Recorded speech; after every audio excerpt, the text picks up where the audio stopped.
अच्छा, मेरी बात जहाँ समझ में नहीं आए वहाँ मुझे रोक कर पूछना भी अगर आप पूछ सकते हैं। तो पहले लगभग 25-30 मिनट हम उपन्यास पर बात कर लें, फिर हम आप जो पूछना चाहते हैं आप फिर अपना सवाल आप पूछ सकते हैं। फिर हम प्रश्नों पर बात कर लेंगे और प्रश्न उत्तर पर बात करते हुए आपके सवालों का जवाब दे दूँगा। तो जैसा कि आप सब जानते हैं कि आपके पाठ्यक्रम में अगर आप लोगों ने देखा होगा, तो पहला उपन्यास है रवीन्द्रनाथ टैगोर का। और रवीन्द्रनाथ टैगोर का ये उपन्यास जिसका नाम है गोरा, वो आपके पाठ्यक्रम में शामिल है। तो अगर हम रवीन्द्रनाथ टैगोर के गोरा उपन्यास पर बात करें, तो ये जो रवीन्द्रनाथ टैगोर से हम सभी परिचित ही हैं। हम सब उनको अच्छे से जानते हैं, क्योंकि हमारा जो राष्ट्रगान है उन्होंने लिखा है। और उससे भी महत्वपूर्ण बात है कि 1913 में जो है उनको एक नोबेल पुरस्कार मिला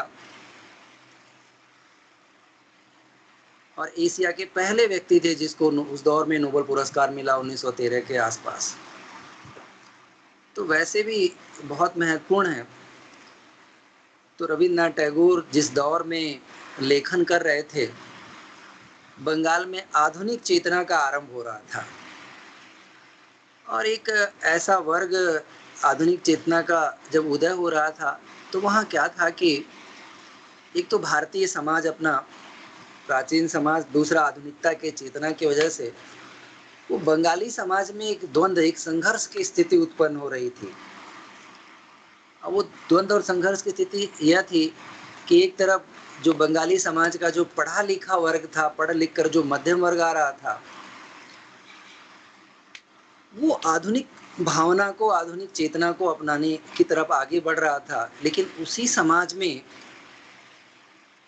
एक वर्ग वैसा भी है जो अपनी प्राचीन परंपराओं और मूल्यों से जुड़ा हुआ था। तो एक नई पीढ़ी जब सामने आ रही थी, नई पीढ़ी के सामने एक बड़ा संकट था। उसे समझ नहीं आ रहा था कि वो आधुनिकता को अपनाए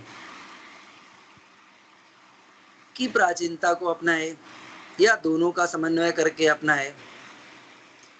अब ये समस्या जो है उस पीढ़ी के सामने थी और यह समस्या केवल न केवल बंगाल में बल्कि पूरे भारत में यह समस्या थी, क्योंकि आप जानते हैं कि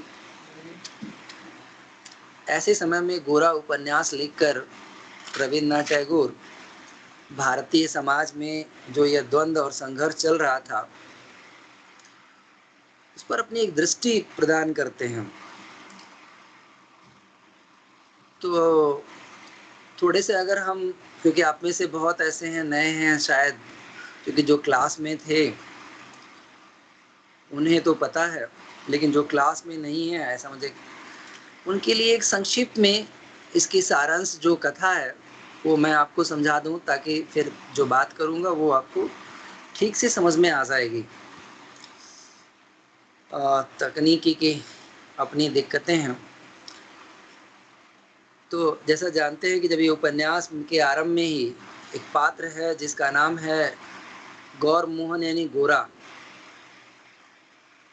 जो गोरा ये उसका नाम है, उसको गोरा के नाम से इस उपन्यास में जाना जाता है, लेकिन उसका पूरा नाम है गौर मोहन। वो एकदम वो एक आयरिश माता-पिता की संतान है। 1857 के स्वाधीनता आंदोलन के दौरान वो एक इसमें एक हिंदू माता-पिता हैं, उनको मिलता है। तो गौर मोहन सनातन जो हिंदू सनातन धर्म है उसको मानने वाला है। उसको लगता है कि हमारी जो हिंदू धर्म है, संस्कृति है, वह सबसे सर्वश्रेष्ठ है। और उसको लगता है कि हिंदू धर्म और संस्कृति को अगर सभी भारतवासी अगर इसको माने, तो भारत हमारा जो है एकजुट हो सकता है। अच्छा, वो दौर है, एक तरफ अंग्रेजों से भारत गुलाम था, तो गुलामी की एक तरफ मानसिकता है, दूसरी तरफ सामाजिक धार्मिक रूढ़ियाँ और कुरीतियाँ समाज में व्याप्त है। ऐसे समय में तो ये उपन्यास पे हम देखें तो जो गौर मोहन है वो बहुत गौर मोहन उसको क्यों कहते हैं? क्योंकि वो गोरे रंग का है, वो गोरा, उसका जो रंग है वो गोरा है, तो इसलिए उसको कहते हैं गौर मोहन। तो उसको गोरा गोरा उपन्यास में कहा जाता है। तो इसमें एक जो कहानी है इस उपन्यास में, वो दो परिवारों की कहानी है। एक जो कहानी है वो है हिंदू परिवार की, और उसी दौर में आप जानते हैं कि बंगाल में ब्रह्म समाज ने बहुत तेजी से अपना प्रचार प्रसार किया। तो एक कहानी है हिंदू सनातन कट्टर जो मानने वाले, हिंदू धर्म को मानने वाले हैं उनका, जिसका प्रतिनिधित्व जो है गोरा करता है। और दूसरा जो है एक परिवार है बंगाली समाज परिवार, जो ब्रह्म समाज को मानता है, ब्रह्म समाज के विचारों से प्रभावित है। परेश बाबू हैं, उनका नाम है परेश बाबू इस उपन्यास में। तो परेश बाबू बहुत उदार व्यक्ति हैं, और उपन्यास में दो ही ऐसे पात्र हैं, एक परेश बाबू और दूसरा आनंदमयी जो गोरा की माँ है। ये उदार चरित्र हैं जो कट्टर नहीं है, न धर्म को लेकर न संस्कृति को लेकर। तो क्या है कि गोरा का एक मित्र है इसमें विनय। तो एक दिन क्या है कि गोरा के घर के सामने परेश बाबू की गाड़ी खराब हो जाती है और वो थोड़ा बीमार हो जाते हैं। तो विनय मोहन जो है उनको अपने घर में ले जाता है और उनको पानी वानी पिलाकर उनके थोड़ी सेवा करता है। तो वो प्रभावित होते हैं, तो उसे अपने घर बुला लेते हैं।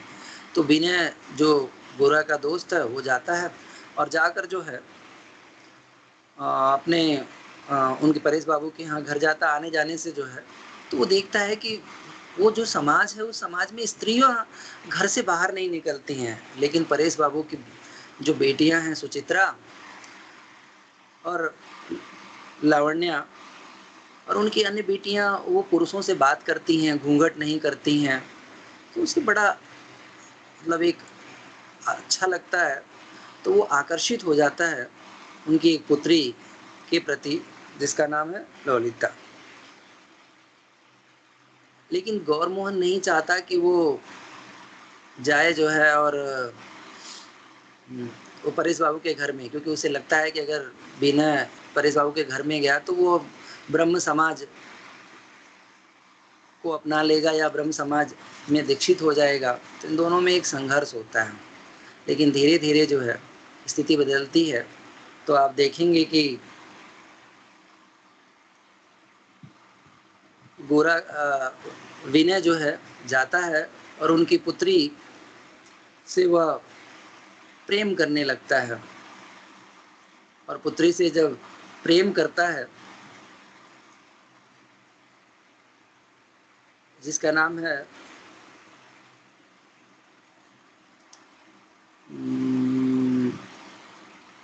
लोलिता, लोलिता से उसका प्रेम हो जाता है। अब वो सामाजिक, क्योंकि हिंदू समाज और ब्राह्मण समाज दोनों में जो है एक हलचल मच जाती है। इसके बीच में बहुत छोटे छोटे बहुत सारी घटनाएं हैं, लेकिन अंततः धीरे धीरे गोरा भी परेश बाबू के यहाँ जाता है और वहाँ जाकर वो सुचरिता के प्रति आकर्षित हो जाता है। और कहने का मतलब एक बड़ी लंबी कथा है इसमें। और वो जब जाता है तो फिर स्थिति क्या हो जाती है कि इसी बीच उन दोनों के अपने संबंध खराब हो जाते हैं। लेकिन आनंदमयी बहुत मातृवत्सला है, वह समझाने का प्रयास करती है, और विनय चूंकि उसकी माता पिता नहीं है तो उसे बहुत प्रेम करती है। तो दोनों के विवाह में वो क्या करती है कि सहयोग करती है। आप देखेंगे कि ब्रह्म समाज यानी बंगाली समाज में एक हलचल मच जाती है कि एक बंगाली लड़की जो है हिंदू पुरुष से विवाह करना चाहती है। तो परेश बाबू के परिवार की बड़ी आलोचनाएं होती हैं। तो ये जो ब्रह्म समाज की जो रूढ़िवादिता है, यानी एक स्थिति ऐसे आई कि बंगाल जो ब्रह्म समाज जो था वो आधुनिक चेतना को लेकर, यानी आधुनिकता का प्रचार प्रसार करने के लिए उसका जन्म होता है, लेकिन बाद में वो भी रूढ़िवादी और कट्टर विचारों से ग्रसित हो जाता है। तो वो दिखाते हैं उसमें एक पानू बाबू पात्र है जो उस रूढ़िवादी और कट्टर विचारों का प्रतिनिधित्व करता है। जबकि ब्रह्म समाज में एक खुलापन था। ब्रह्म समाज रूढ़ियों और कुरीतियों के विरुद्ध ही सामने आता है।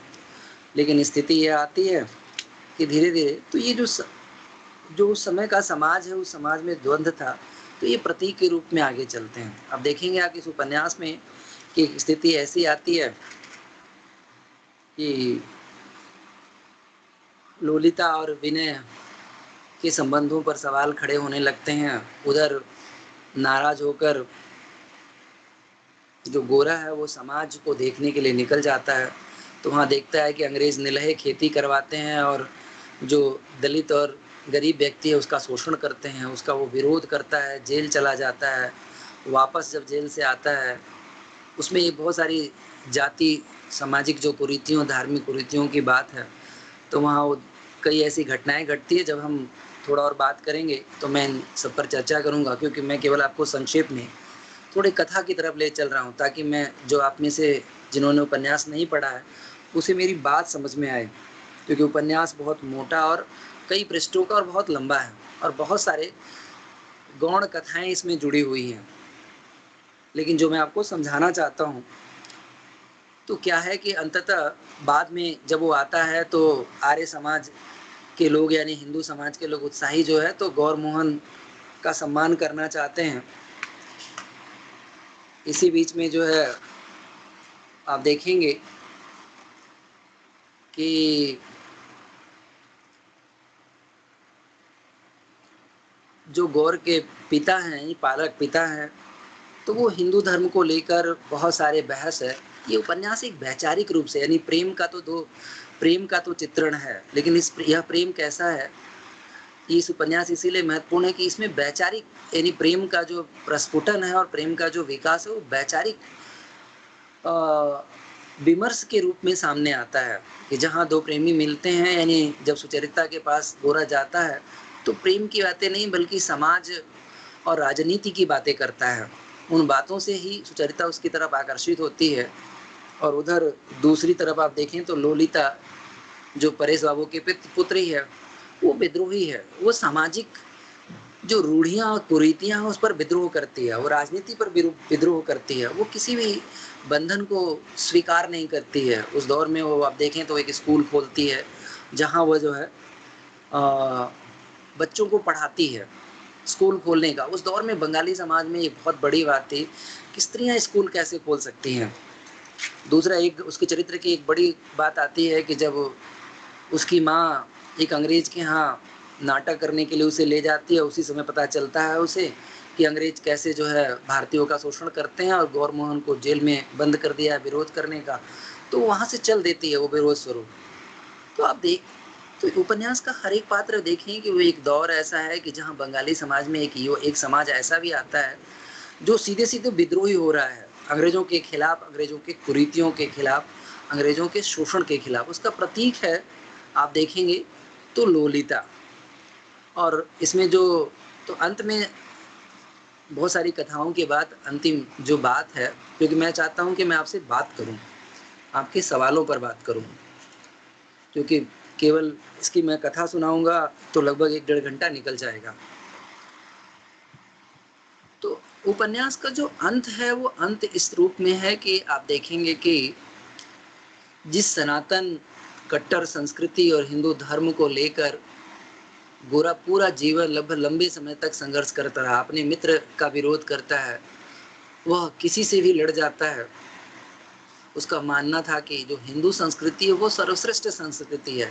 इसको सांस्कृतिक राष्ट्रवाद कहते हैं कि अपनी संस्कृति को ही विशेष मानना, औरों की संस्कृति को हीन मानना। तो ये कट्टर जो है ये उस दौर में एक बहुत तेजी से सामने आता है। तो अंततः गौरमोहन यह मानता है कि जो पूरा जो भारतीय हैं अगर वो हिंदू संस्कृति को मानने लगे तो अपने आप भारत में एकता आ जाएगी और फिर हम मिलकर जो अंग्रेजों का विरोध कर सकते हैं। लेकिन भारत विविधताओं का देश है, हम ये जानते हैं कि यहाँ तो विविधताओं का देश है, यहाँ भाषा बोली विविध है, तो संभव नहीं है कि केवल एक धर्म को सर्वश्रेष्ठ मानना और अन्य धर्म को जो है निकृष्ट मानना। तो देखिए कि अंत में एक जब जो गौर मोहन है, उसे अंत में पता चलता है कि वास्तव में वह तो जिस ब्राह्मण धर्म पर वह गर्व करता है, जिस ब्राह्मण कुल में जन्म लेने पर वह अपने आप को उच्च मानता है, सर्वश्रेष्ठ मानता है, उसे ये पता चलता है कि वास्तव में मैं तो आयरिश माता पिता का संतान हूँ। मैं तो ब्राह्मण कुल में जन्म लिया ही नहीं, मेरा तो जन्म ही ब्राह्मण कुल में नहीं हुआ। तो ये बात उसे जब पता चलती है, क्योंकि कृष्ण दयाल तो उसके पालक पिता है, कृष्ण दयाल इसमें है और आनंदमयी उसके पालक पिता हैं, क्योंकि 1857 के स्वाधीनता आंदोलन में उसके माता पिता जो है भागकर जो है इनके घर में शरण लिए, तो पिता की हत्या कर दी गई, लेकिन माँ जो है गोरा को जन्म देते ही मर गई। तो आनंदमयी ने जो है इनको पाला। तो जब उसे ये बात पता चलती है कि जिसको लेकर वो पूरा जीवन संघर्ष करता रहा और जिसको वो सर्वश्रेष्ठ मानता रहा, और उसको लगता है कि हिंदू संस्कृति या सनातन संस्कृति से श्रेष्ठ कुछ हो ही नहीं सकता, उसको पता चलता है कि वास्तव में वो तो है ही नहीं, वो तो आयरिश माता पिता की संतान है, उसका तो धर्म ही ईसाई है, जिसके खिलाफ वो संघर्ष करता रहा, जिसके खिलाफ वो मलेच्छ कहकर उस धर्म की आलोचना करता रहा, तो उसकी जमीन खिसक जाती। तो उसे बात समझ में आता है कि धर्म से ज़्यादा महत्वपूर्ण मानवीयता होता है, मानवीय मूल्य होते हैं। धर्म पहले व्यक्ति से बड़ा नहीं होता है, मनुष्य से बड़ा धर्म नहीं होता है, क्योंकि आनंदमयी ने अपने सनातन धर्म और संस्कृति को छोड़कर जो हिंदू धर्म है उसको छोड़ देती है, जिसमें छुआछूत की भावना, वो क्योंकि वह इसलिए कि गोरा को अपनाने के लिए वो सारे जो रूढ़ियाँ और कुरीतियाँ हैं, वह आडंबर है, उसको छोड़कर वो गोरा को अपनाती है और कहती भी है कि जब मैंने एक बार छोड़ दिया इन कुरीतियों को, तो वो फिर दोबारा वह उसको धारण नहीं करती है। जबकि आप इसमें देखेंगे कि जो कृष्ण दयाल हैं वो कट्टर हिंदू सनातन धर्म का प्रतीक है। वह अपनी पत्नी के हाथ का चूहा खाना नहीं खाते हैं, स्वयं गोरा को अपने कमरे में नहीं आने देना चाहते हैं, क्योंकि उनको लगता है कि इनको छूत देने से हमारा धर्म भ्रष्ट हो जाए। तो ये जो धार्मिक कर्मकांड है और रूढ़िवादिता है, इसके विरुद्ध ये उपन्यास सामने आता है। इसीलिए मैंने कहा कि बंगाली समाज या भारतीय समाज में जो धार्मिक रूढ़ियाँ और कुरीतियाँ थी उसी समय, क्योंकि ये रूढ़ियाँ और कुरीतियाँ ही समाज को विभाजित किए हुए थे। जो धार्मिक विद्वेष था, इस विद्वेष ने भी समाज को बांटा हुआ था, जिसका लाभ अंग्रेज उठा रहे थे। और ये हम जानते हैं, फूट डालो और राज करो की नीति अंग्रेजों की यही थी।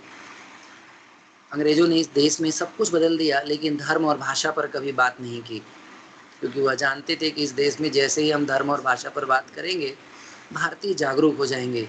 क्यों? क्योंकि हम विभिन्न धर्मों के मानने वाले थे, विभिन्न भाषाएं, हमारे यहाँ तो हर स्टेट में अलग अलग भाषा बोली जाती है, इसीलिए अंग्रेजों ने इस पर बात नहीं की। रविन्द्रनाथ टैगोर इस बात को समझते थे। इसीलिए आप देखें तो गोरा बाद में आनंदमयी से कहता था कि मैं भटकता रहा, वास्तव में जो भारत माता तो मेरे घर में ही है। तो प्रतीक है, क्योंकि आनंदमयी न किसी भी धर्म और जाति, सबको एक समान देखती है। तो ये जो समन्वय की भावना है, ये जो समरसता का भाव है, इस उपन्यास में नजर आता है। तो आनंदमयी अपने यहाँ एक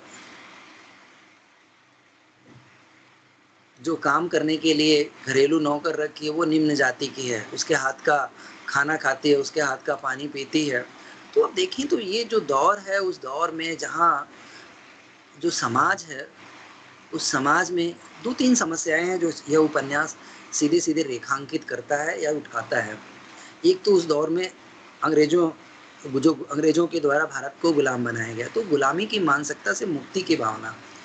दूसरा, आधुनिकता की चेतना से आप देखें कि हिंदू जो समाज था, क्योंकि हिंदू संस्कृति जो सनातन संस्कृति थी, उसमें रूढ़ियाँ और कुरीतियाँ आ गई थी, उस रूढ़ियों और कुरीतियों की वजह से। और तीसरा जो है जाति व्यवस्था, जातियों में बटा हुआ ये समाज था, छुआछूत की भावना, ये इतने स्तरों पर समाज में विकृति थी जिसको और उसी दौर में भारत में आधुनिकता का आगमन, क्योंकि उस आधुनिकता ने जो है, क्योंकि अंग्रेजों के आगमन से, ज्ञान विज्ञान और पाश्चात्य के प्रभाव से आप देखिए उसी दौर में सामाजिक धार्मिक सुधार आंदोलन की शुरुआत होती है, जिसका एक उदाहरण इस उपन्यास में भी है, ब्रह्म समाज सामने आता है।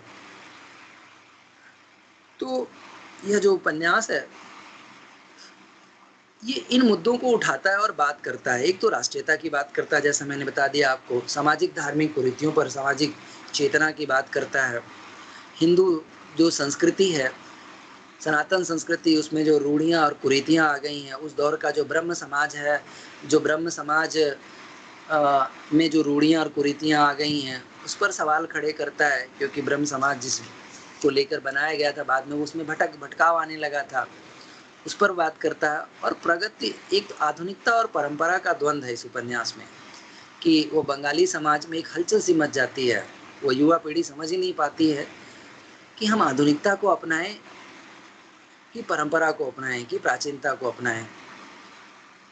तो ये उपन्यास इन सारी बातों पर अपनी बात कहता है। तो एक तरह से आप देखें तो कुल मिला के अगर कह दें तो ये राष्ट्रवाद और सामाजिक सुधार के इर्द गिर्द यह उपन्यास घूमता है। तो पारंपरिक जो हिंदू रीति रिवाज हैं और आधुनिक विचारों के बीच में एक टकराव है इस उपन्यास में। तो ऐसी बहुत सारी बातें हैं इस उपन्यास में। तो आप सब मुझे बताएं, अगर आप सबके पास कोई सवाल है तो हम सवाल पे बात करें, नहीं तो फिर मैं टॉपिक के हिसाब से बात करूं। आप मुझे बताएं कि मैं कैसे बात करूं, जैसे आप लोगों को सुविधा हो।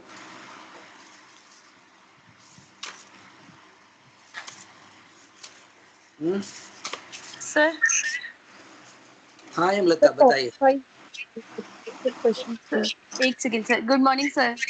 Good morning, good morning. Sir, गोरा में चित्रित जो स्त्री पात्र हैं उन पर सर थोड़ा सा। अच्छा, उस पर प्रकाश डालूं? जी सर। ठीक है सर एक्चुअली मतलब पढ़ा तो है सर, जैसे कि पता है आपको बट सर मतलब उसमें क्या क्या पॉइंट्स हम ऐड ऑन कर सकते हैं, क्योंकि इस तरह का क्वेश्चन जो है वो पीवाईक्यू में भी पूछा गया है। अच्छा ठीक है, ठीक है।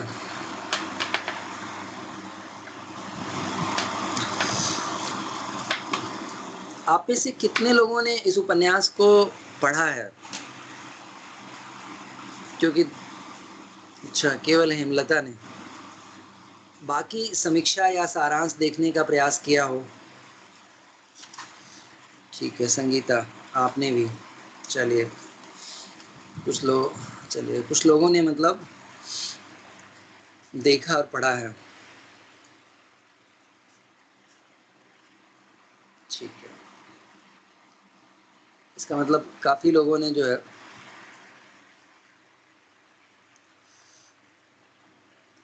तो थोड़ा बात करते हैं। अब बात समझ में आ जाएगी कुछ बातें।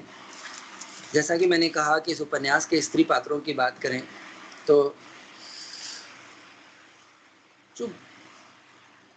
जब भारत में आधुनिकता का आगमन होता है तो उसका बहुत सारा, यानी आधुनिकता का मतलब क्या, मैंने आपको क्लास में समझाया कि मैं हमेशा उसको ऐसे समझाता हूँ कि जैसे कि आप सोए हुए हैं, एक करवट आपने, लेफ्ट करवट में आपने देखा तो आप देख रहे हैं कि बहुत सारे मकानों के खंडहर है, पुरानी इमारतें हैं, गरीबी है, भुखमरी है, लोग जो है, यानी एक ऐसा विकृत या कह सकते हैं कि ऐसा दृश्य है जो बहुत रूढ़ियों और कुरीतियों में जकड़ा हुआ है। लेकिन आपने करवट बदला तो आपको एक सुंदर प्रकृति का मनोरम स्थल दिखाई दे रहा है। ये था आधुनिकता, यानी हमने जो आधुनिकता की चेतना क्या थी, एक ऐसी विचारधारा जो हमने अपने सामाजिक और धार्मिक जो कुरीतियां और रूढ़ियां थी उसको देखा प्रगतिशील विचारों के माध्यम से, कि हमने जो रूढ़ियों और कुरीतियों को दूर करने को जो दृष्टि प्रदान करती है वो है आधुनिकता और कुछ नहीं। तो हमने आधुनिक विचार, और हम बात की थी कि आधुनिकता का प्रारंभ कैसे होता है, क्योंकि वहाँ यहाँ समझाने के लिए इतना समय नहीं है। तो हम स्त्री पात्रों पर बात करते हैं। रविन्द्रनाथ टैगोर जब ये गोरा उपन्यास जब ये प्रकाशित हुआ तो आपको याद है कि 1910 में पहली बार प्रकाशित हुआ था। तो यानी 20वीं शताब्दी का वो समाज जहाँ स्त्री की स्थिति, क्योंकि अंग्रेज अभी मौजूद थे, इस्लाम गया ही था। मैं थोड़ी पृष्ठभूमि में ले जाके आपको तब आपको बात एकदम क्लियर हो जाएगी, अपने आप चीज़ों को समझ जाएंगे। ऐसे समय में जहाँ स्त्रियों की भूमिका केवल चौखट के अंदर तक निहित थी कि वो चौका चूल्हा की उनसे अपेक्षा की जाती थी, स्त्री शिक्षा का अभाव था। स्त्रियों से अपेक्षा की जाती थी कि वो केवल परिवार संभाले और बच्चों का पालन पोषण करें। उनको ना कोई सामाजिक अधिकार थे, ना राजनीतिक, ना धार्मिक, ना सांस्कृतिक। उसकी अपनी एक पृष्ठभूमि है कि इस्लाम आया तो वह सारे घूंघट प्रथा, पर्दा प्रथा, ऐसी बहुत सारी कुरीतियाँ हमारे यहाँ शुरू हो जाती हैं। ऐसे समय में जब गोरा उपन्यास लिखते हैं, रविन्द्रनाथ टैगोर के थोड़े दर्शन को समझना है कि रविन्द्रनाथ टैगोर मानवतावादी दर्शन को मानते हैं। उनके दर्शन में, उनके विचार में मानवीय कल्याण महत्वपूर्ण है, वो मानवतावादी हैं। वह इसीलिए तो आप देखेंगे कि इसमें 2-3 पात्र हैं। स्त्री पात्रों पर बात करें ऐसे तो, क्योंकि औपनिवेशिक जो भारतीय समाज है, यानी उस समाज में स्त्री पात्र न, ये जो स्त्री पात्र हैं वो तत्कालीन समाज में महिलाओं की क्या भूमिका है उसको रेखांकित करने का प्रयास करते हैं इस उपन्यास में। वो इसमें एक पात्र तो है आनंदमयी, दूसरा पात्र है सुचरिता, तीसरी जो पात्र है वो है, क्या नाम है तीसरी पात्र का नाम? ललिता। हाँ, तीसरी पात्र ललिता है। मतलब यही जो बाकी अन्य पात्र हैं, वरदा सुंदरी और अन्य लावण्या, लेकिन जो कथा घूमती है ना, ये तीनों के ही केंद्र में, यानी कथा के केंद्र में यही तीनों पात्र हैं। और आप देखेंगे कि जो तीनों पात्र हैं, ये तीनों जो हैं एक अलग अलग उस दौर के का प्रतिनिधित्व करते हैं। आनंद अगर देखें तो ये जो वो जो समाज है, उस समाज में स्त्री की कोई इच्छाएं, आवश्यकताएं, वो बड़ा सामाजिक दबाव है स्त्री पर। लेकिन पहली बार ब्रह्म समाज या आधुनिकता के प्रभाव से स्त्रियां चौखट के बाहर निकलती हैं। और स्त्रियां जब चौखट के बाहर निकलती हैं, इसका 2 उदाहरण है। आप परेश बाबू की दोनों स्त्रियां, दोनों लड़कियां जो बिना घूंघट के, यानी घूंघट प्रथा, बिना घूंघट के, क्योंकि आधुनिक चेतना से प्रभावित हैं, बंगला ब्रह्म समाज का प्रभाव है, तो इन रूढ़ियों और कुरीतियों से मुक्त होकर वह स्वतंत्र रूप से न केवल पुरुषों से बात करती हैं, बल्कि वह बिना घूंघट और चद्दर के जो है समाज में आती जाती हैं। ये रविन्द्रनाथ टैगोर का महत्वपूर्ण योगदान है उस दौर में कि जहाँ उस रूढ़ी से मुक्त करते हैं। तो अगर हम एक एक थोड़ा थोड़ा पात्रों पर करके बात करते हैं तो बात समझ में आ जाएगी।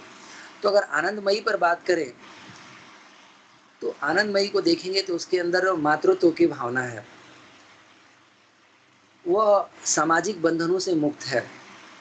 उसके चरित्र की विशेषताएं देखें, और स्त्री पात्रों पर हम बात कर रहे हैं तो देखें तो सबसे पहले मातृत्व का भाव है उसके अंदर। वो आपको कहाँ दिखाता है, क्योंकि यह एक ऐसी पात्र, स्त्री पात्र है जो भारतीय मातृत्व का जो पारंपरिक अवधारणा है कि माँ कैसी होती है, उसका प्रतिनिधित्व करती है। आपको ध्यान है कि इसी में एक पात्र है वरदा सुंदरी भी, वो भी मातृत्व, वो भी माँ ही है, लेकिन आनंदमयी और वरदा सुंदरी के मातृत्व में दोनों में अंतर है। तो आनंदमयी को जब लेते हैं, इसीलिए मैंने कहा कि दोनों स्थितियां दिखाने का प्रयास करते हैं वो। तो आप देखेंगे कि आनंदमयी में जो है, आनंदमयी में मातृत्व, और वो बहुत व्यापक उसको अवधारणा के रूप में वो लेते हैं, क्योंकि वो गोरा की पालक माँ है। आप देखें कि वो उसको, जबकि उसका रक्त संबंध नहीं है, वो गोरा को पालने के लिए वो हिंदू जो अपनी धार्मिक कह सकते हैं कि पहचान है उसे भी छोड़ देती है, वो जो धार्मिक रूढ़ियाँ और कुरीतियाँ उसे भी छोड़ देती है, क्योंकि माता जो है अपने पुत्र के लिए सब कुछ छोड़ देती है, सब कुछ त्याग देती है। तो उसमें मातृत्व, अच्छा वह केवल मातृत्व गोरा के लिए नहीं है, वह विनय के लिए भी है, वह सुचारिता के लिए भी है। उसके जो भी उसके दायरे में आता है, जो भी उसके ममता के दायरे में आता है, वो सबको उतना ही मातृत्व देती है। मतलब करुणा और प्रेम से वो भरी हुई है और बहुत सुलझी हुई है। और एक प्रकार से देखें तो एक आदर्श पात्र है, यानी उन्होंने एक आदर्श पात्र है इस उपन्यास में। क्योंकि आप एक जगह आपको आता है कि जब गोरा को अपनी पता चलता है कि अपनी आयरिश पृष्ठभूमि का, दूसरा हमेशा वो प्रयास करती हैं कि गोरा को उसकी पृष्ठभूमि पता न चल पाए, ये केवल एक माँ ही कर सकती है। वह किसी भी सीमा में बधती नहीं है, सबसे बड़ी बात है कि वो किसी भी सीमा में नहीं बढ़ती हैं। प्रेम उनमें कूट-कूट कर भरा है, जो भी उनके संपर्क में आता है, वह उनके प्रेम से अप्लावित हो जाता है। तो ये जो आनंदमयी है, उसमें मातृत्व है और देखें तो प्रेम, यूनिवर्सल प्रेम जिसे कहते हैं, कि वास्तव में जो भारतीय संस्कृति में जो माँ की अवधारणा है, उस अवधारणा का प्रतिनिधित्व करती है ये। और सामाजिक, किसी भी सामाजिक बंधन को नहीं मानती। वह जब विनय ब्रह्म समाज को अपनाने की बात करता है, ब्रह्म समाज में दीक्षित हो, तब वो रोकती हैं कि नहीं, तुम जैसे भी हो, जिस रूप में भी हो, उसी रूप में जो है ललिता को अपनाओ। तो इस प्रकार से देखता है, जब वह गोरा को पता चलता है कि वो तो एरिस की संतान है, तो वो जाता है, तो कहता भी है ना कि अब उसे, अब शायद तू मुझे नहीं अपनाएगी, तो वो कहती हैं कि तू मेरा वही गोरा है जो पहले था। ये उनका निस्वार्थ प्रेम है। तो वो निस्वार्थ, तो एक तो स्त्री पात्र ये है जिसके व्यक्तित्व की अपनी विशेषताएं हैं। अच्छा, तो जिसमें जो है, और वह आदर्श और मार्गदर्शक पात्र है। और मैं एक तरह से कहूँ तो उपन्यास को गतिशीलता देने में, उपन्यास को बढ़ाने में, जहाँ-जहाँ भी रवीन्द्रनाथ टैगोर, जहाँ उपन्यास में शिथिलता आती है ना, उस उपन्यास को गतिशील करने में और उस उपन्यास के विभिन्न पात्रों को जोड़ने का काम करती है आनंदमयी।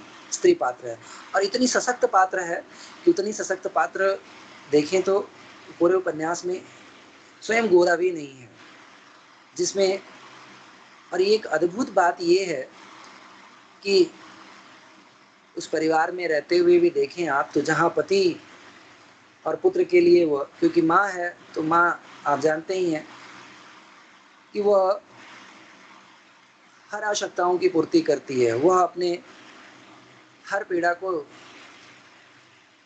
वहन करती है, हर पीड़ा को दबाकर संतान के सुख के लिए वो कुछ भी करती है। तो गोरा के लिए वो चिंतित रहती है। पति से इसलिए अलग है क्योंकि गोरा को पालना है। तो देखिए, तो मातृत्व का जो भाव है अद्भुत है, यानी पति इसलिए उसके हाथ का बना हुआ नहीं खाते आनंदमयी का, क्योंकि उसने गोरा का पालन पोषण किया है। वो अपने घर में एक निम्न कुल की स्त्री रखी हुई है। तो ऐसा सशक्त पात्र आप देखें, स्त्री पात्र आपको नहीं मिलेगा।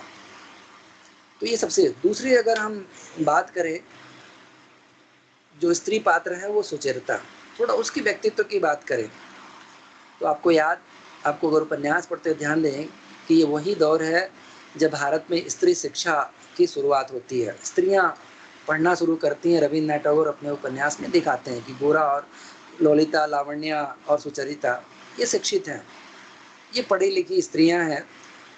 तो बौद्धिक क्षमता का विकास स्त्रियों में, यानी वो दिखा देते हैं कि सुचरिता जो है वो बौद्धिकता का प्रतीक है। इस उपन्यास में आप उसको हमेशा पढ़ते हुए दिखाते हैं, स्त्री को शिक्षित। जब भी उपन्यास में, जब भी उसे फुर्सत मिलता है, वो पढ़ती हुई रहती है। वह गोरा के साथ बौद्धिक बहस करती है, वह पान वह बौद्धिक विमर्शों में भाग लेती है, वो परेश बाबू से जिज्ञासा, सवाल खड़े करती है। तो आप देखें उसके अंदर तर्कशीलता है। वह जब भी कहीं बात आती है तो परेश बाबू से तर्कशील जवाब देती है, वो तर्कपूर्ण बात करती है। और उसके अंदर प्रगतिशील चेतना है। यानी प्रगतिशील चेतना का मतलब क्या होता है कि वो रूढ़ियों और कुरीतियों में बंधी हुई नहीं है। पहले वो ब्रह्म समाज से प्रभावित होती है, तो ब्रह्म समाज से प्रभावित होकर वो धार्मिक कट्टरता, जातिवाद और सामाजिक रूढ़ियों का वो खुलकर विरोध करती है, क्योंकि वह जो है और महिला शिक्षा और स्वतंत्रता, महिला स्वतंत्रता की समर्थक है वो। और इसका खुद का वह उदाहरण, उसका खुद का व्यक्तित्व है। आप देखें कि स्वतंत्र है वह घूंघट नहीं करती है, वो पुरुषों के साथ एकदम बैठकर बात कर, वह पान बाबू से बात करती है, वो विनय से बात करती है, वो गोरा से बात। तो उस दौर में जहाँ स्त्री चौखट के अंदर कैद है, वहाँ ये स्त्रियां बाहर, ये रविन्द्रनाथ टैगोर का महत्वपूर्ण योगदान है। ये मानवीयता है कि मनुष्य मानवीयता वो होती है जब रूढ़ियों और कुरीतियों से मुक्त करते हैं। इस पुरुष को, स्त्री को क्या करते हैं, वो रूढ़ियों और कुरीतियों से मुक्त करने का प्रयास करते हैं।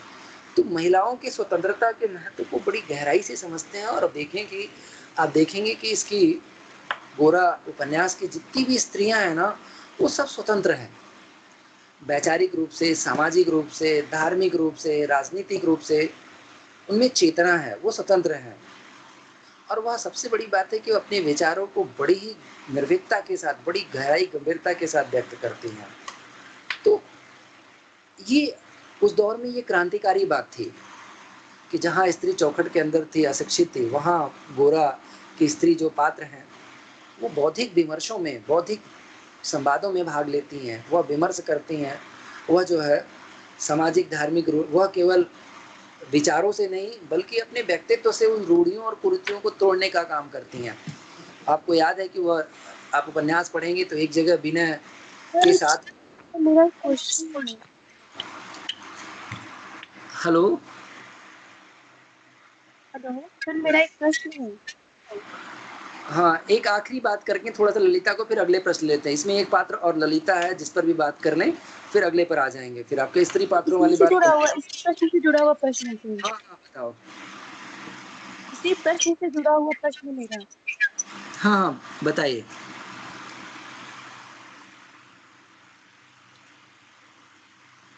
पूछिए।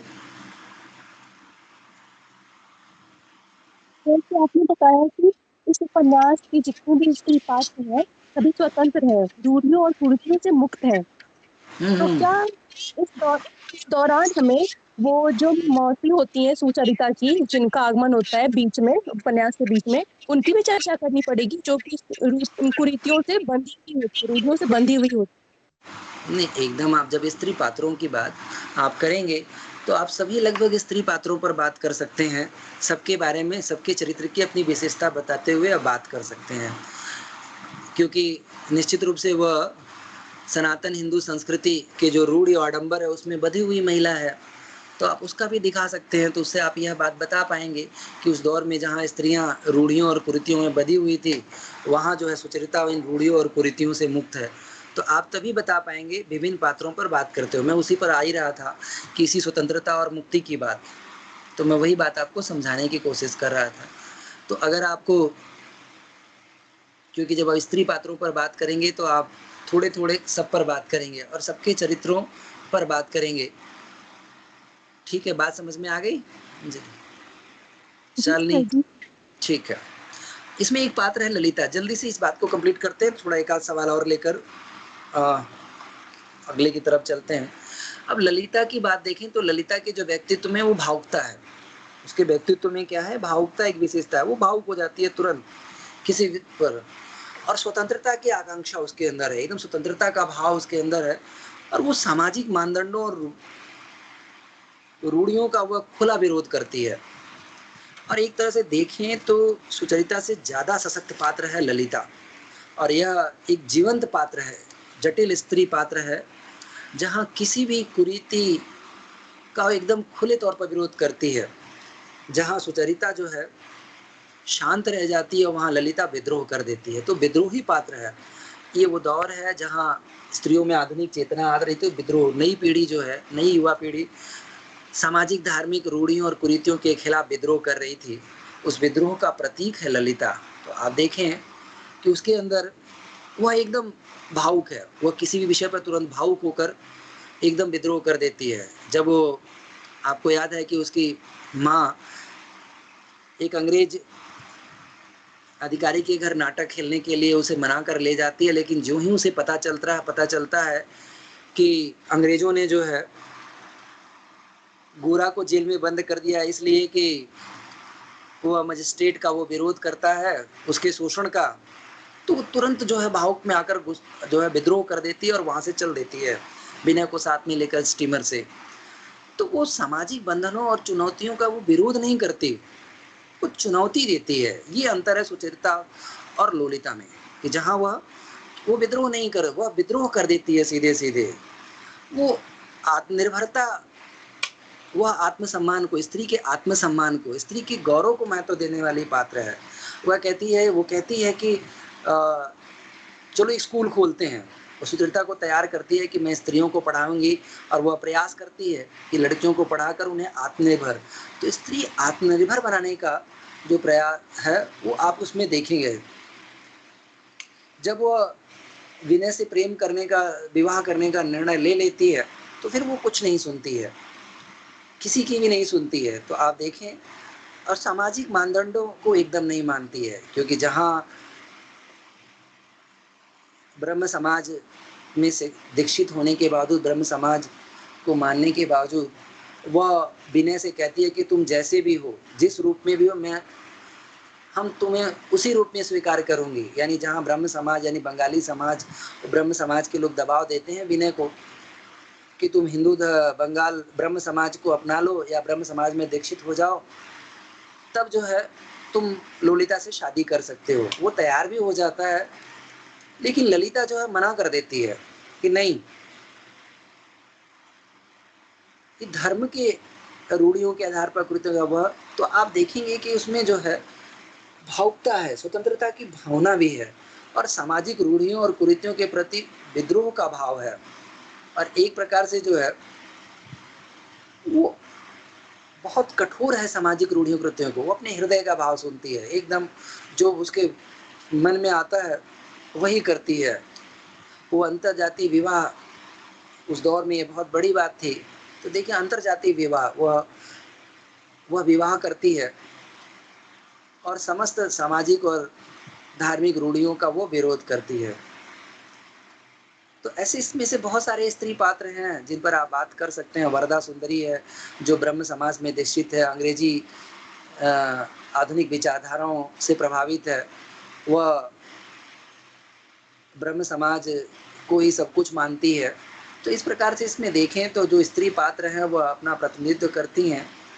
तो एक तरह से ये जो गोरा उपन्यास है, इसमें स्त्री मनोविज्ञान को बहुत सुंदर तरीके से रविन्द्रनाथ टैगोर ने उकेरा है कि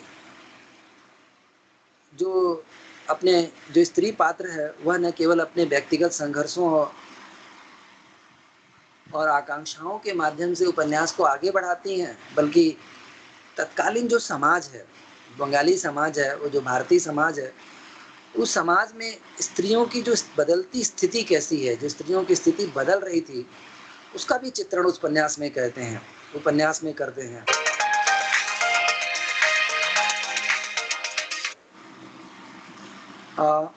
मेरी आवाज आ रही है आप सबको? जी सर। Yes sir.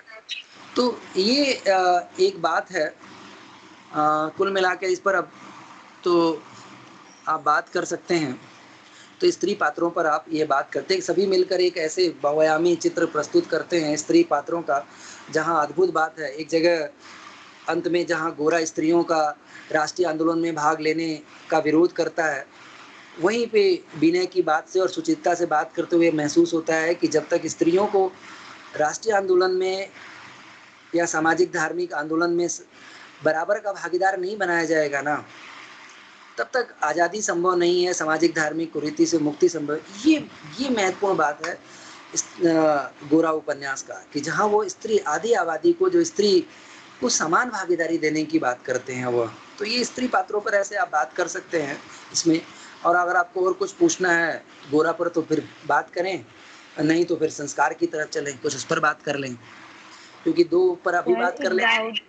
हाँ सर एक डाउट है मेरा, अभी आपने ये बोला कि सुचारिता जो है वो प्रगतिशील चेतना की है, जिसमें वो रूढ़ियों और कुरीतियों से बंधी नहीं है, पर वो मतलब जब वो मतलब वो उसमें जाते हैं, सनातन हिंदू धर्म में जब वो परिवर्तित होती है, तो क्या वो रूढ़ियों से ग्रसित नहीं होती?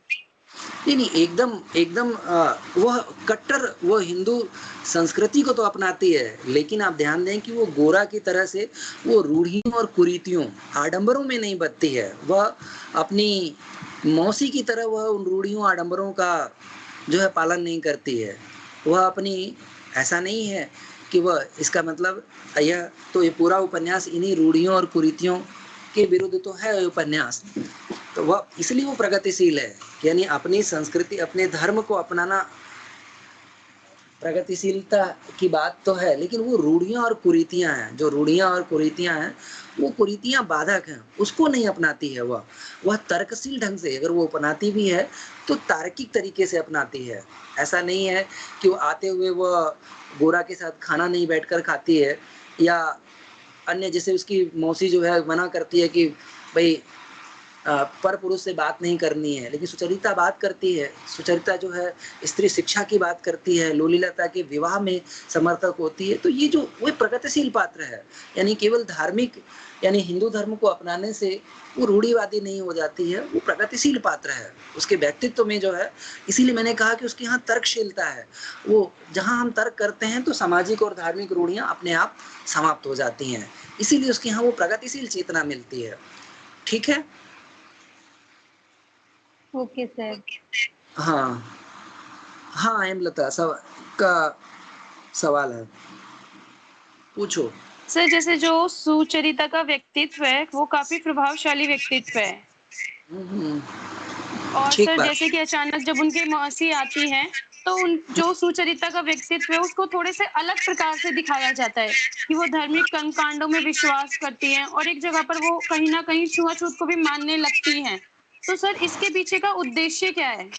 देखो, उसके उद्देश्य मैंने अभी जब मैं स्टार्ट किया था तो मैंने एक बात कही कि वो जो समाज था ना, युवा पीढ़ी थी बंगाली समाज, उसके सामने एक बड़ा संकट था कि एक तरफ वो बड़े असमंजस की स्थिति में है वह, कि वह अपने प्राचीन धर्म सांस्कृतिक और मूल्यों को अपनाए कि आधुनिक चेतना को अपनाए।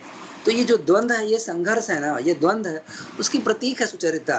कि एक तरफ वो बंगाली समाज को भी बंगाली जो ब्रह्म समाज है उसको उसके भी बहुत सारे मूल्यों को अपनाती है, दूसरी तरफ वो हिंदू संस्कृति को भी अपनाने का प्रयास करती है।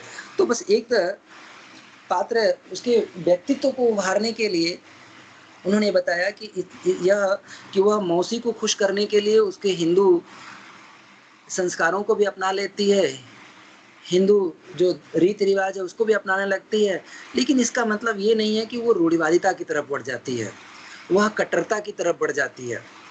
तो ये जो मानवीयता की बात करते हैं, यानी धर्म जो है मानवीय है, कि जिससे अगर किसी को खुशी मिलती है लेकिन वह तो उसमें अपनाने में कोई बुराई नहीं है, तो इसलिए वह अपने मौसी की बातों में तो आ जाती है।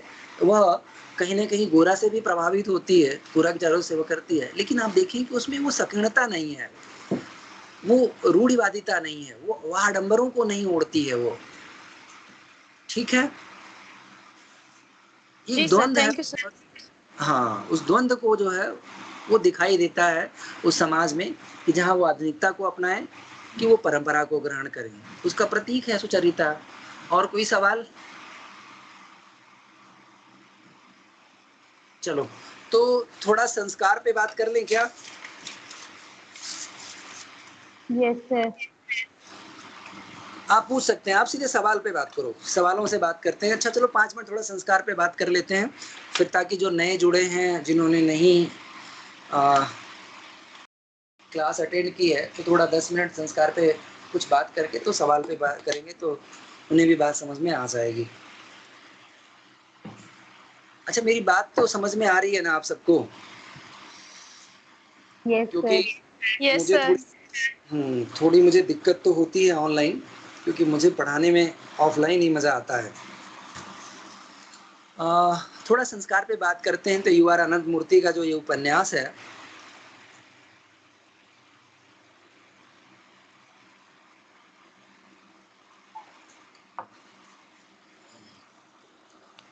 एक मिनट,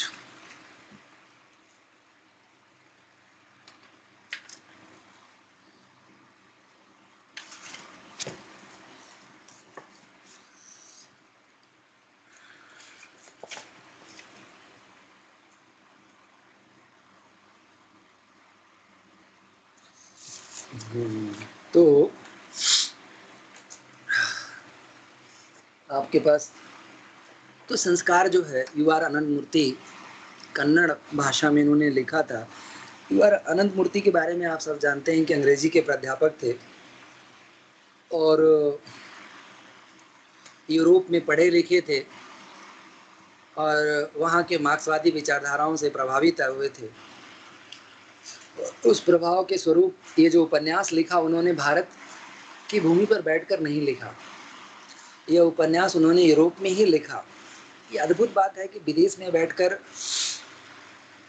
अपनी माटी को याद करना और वह सारे जो आप देखेंगे कि उसका उपन्यास का वातावरण, उपन्यास के कथानक, उपन्यास की पृष्ठभूमि, संवाद, भाषा वो पूरी भारतीय है। तो ये बड़ा महत्वपूर्ण है। और अनंत मूर्ति ज्ञानपीठ से सम्मानित लेखक हैं, उनको ज्ञानपीठ पुरस्कार दिया गया है। और पूरी उनकी यात्रा आप देखेंगे, सृजनात्मक जो उनकी यात्रा है वो विद्रोही युवा से प्रारंभ होकर जो है पारंपरिक रूढ़ियों से मुक्ति की तरफ जाता है। ये बड़ी महत्वपूर्ण बात है कि युवा वो विद्रोही युवा है से शुरू होकर जो है पारंपरिक रूढ़ियों और कुरीतियों से मुक्ति की तरफ जाता है। और मानवतावादी चेतना के लेखक हैं कि वह मानव कल्याण की बात करते हैं। मानवीयता की भावना इनके उपन्यासों में आपको नजर आती है और संस्कार में भी आपको ये दिखेगा। तो आप देखें कि ये जो रामन हरलोया से बहुत प्रभावित थे, तो वो प्रभाव आपको नजर आएगा। संस्कार की थोड़े एक संक्षेप में मैं कथा कहकर बात को आगे बढ़ाता हूँ, ताकि थोड़ा एक सारांश बता दूंगा तो शायद जो नए जुड़े हैं उन्हें उत्तर लिखने में आसानी हो जाएगी और बात मेरी समझ में आ जाएगी। तो ये दक्षिण भारत का अग्रहार माने ब्राह्मणों का, पूरे ब्राह्मणवाद पर एक तरह से कहें तो यह उपन्यास जो है एक कटाक्ष करता है, व्यंग करता है, उसके रूढ़ियों और कुरीतियों की आलोचना करता है। तो दक्षिण भारत में अग्रहार कहते हैं ब्राह्मणों की एक बस्ती को। तो अग्रहार जो है एक ब्राह्मणों की बस्ती है, वहाँ ब्राह्मण रहते हैं सारे।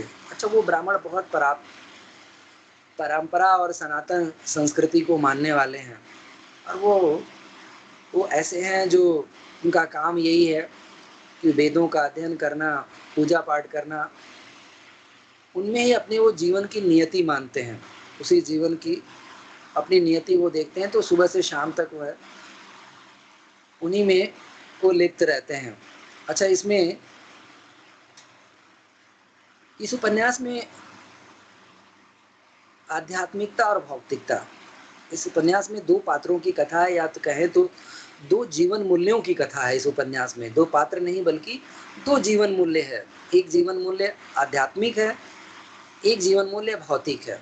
तो आध्यात्मिक जो है जिसका प्रतीक है इसमें प्रणेशाचार्य और वो अग्रहार के ब्राह्मण। तो अग्रहार के ब्राह्मण हैं जो बहुत सारे रूढ़ियों और कुरीतियों में जकड़े हुए हैं।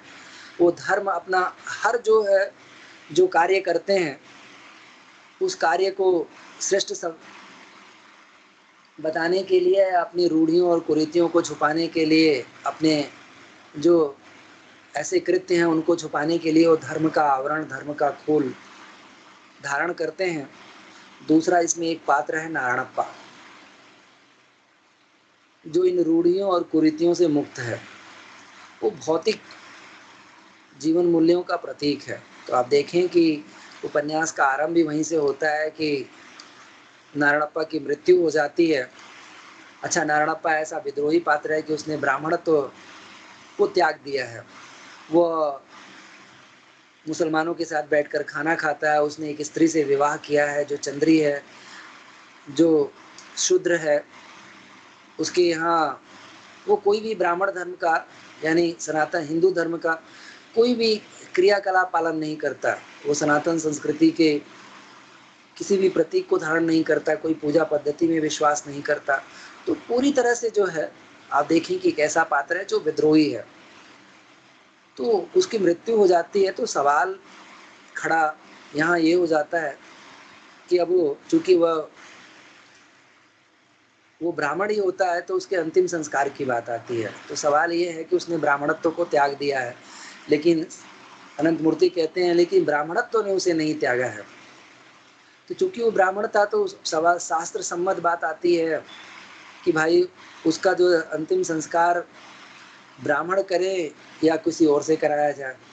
अब ये सवाल ढूंढने के लिए लोग प्रणसाचार्य के पास जाते हैं। प्रणसाचार्य उस बस्ती में काशी से पढ़ा हुआ वेद पाठी ब्राह्मण है, जो एक रोंगड़ा एक ऐसी स्त्री से विवाह करता है जो बीमार है।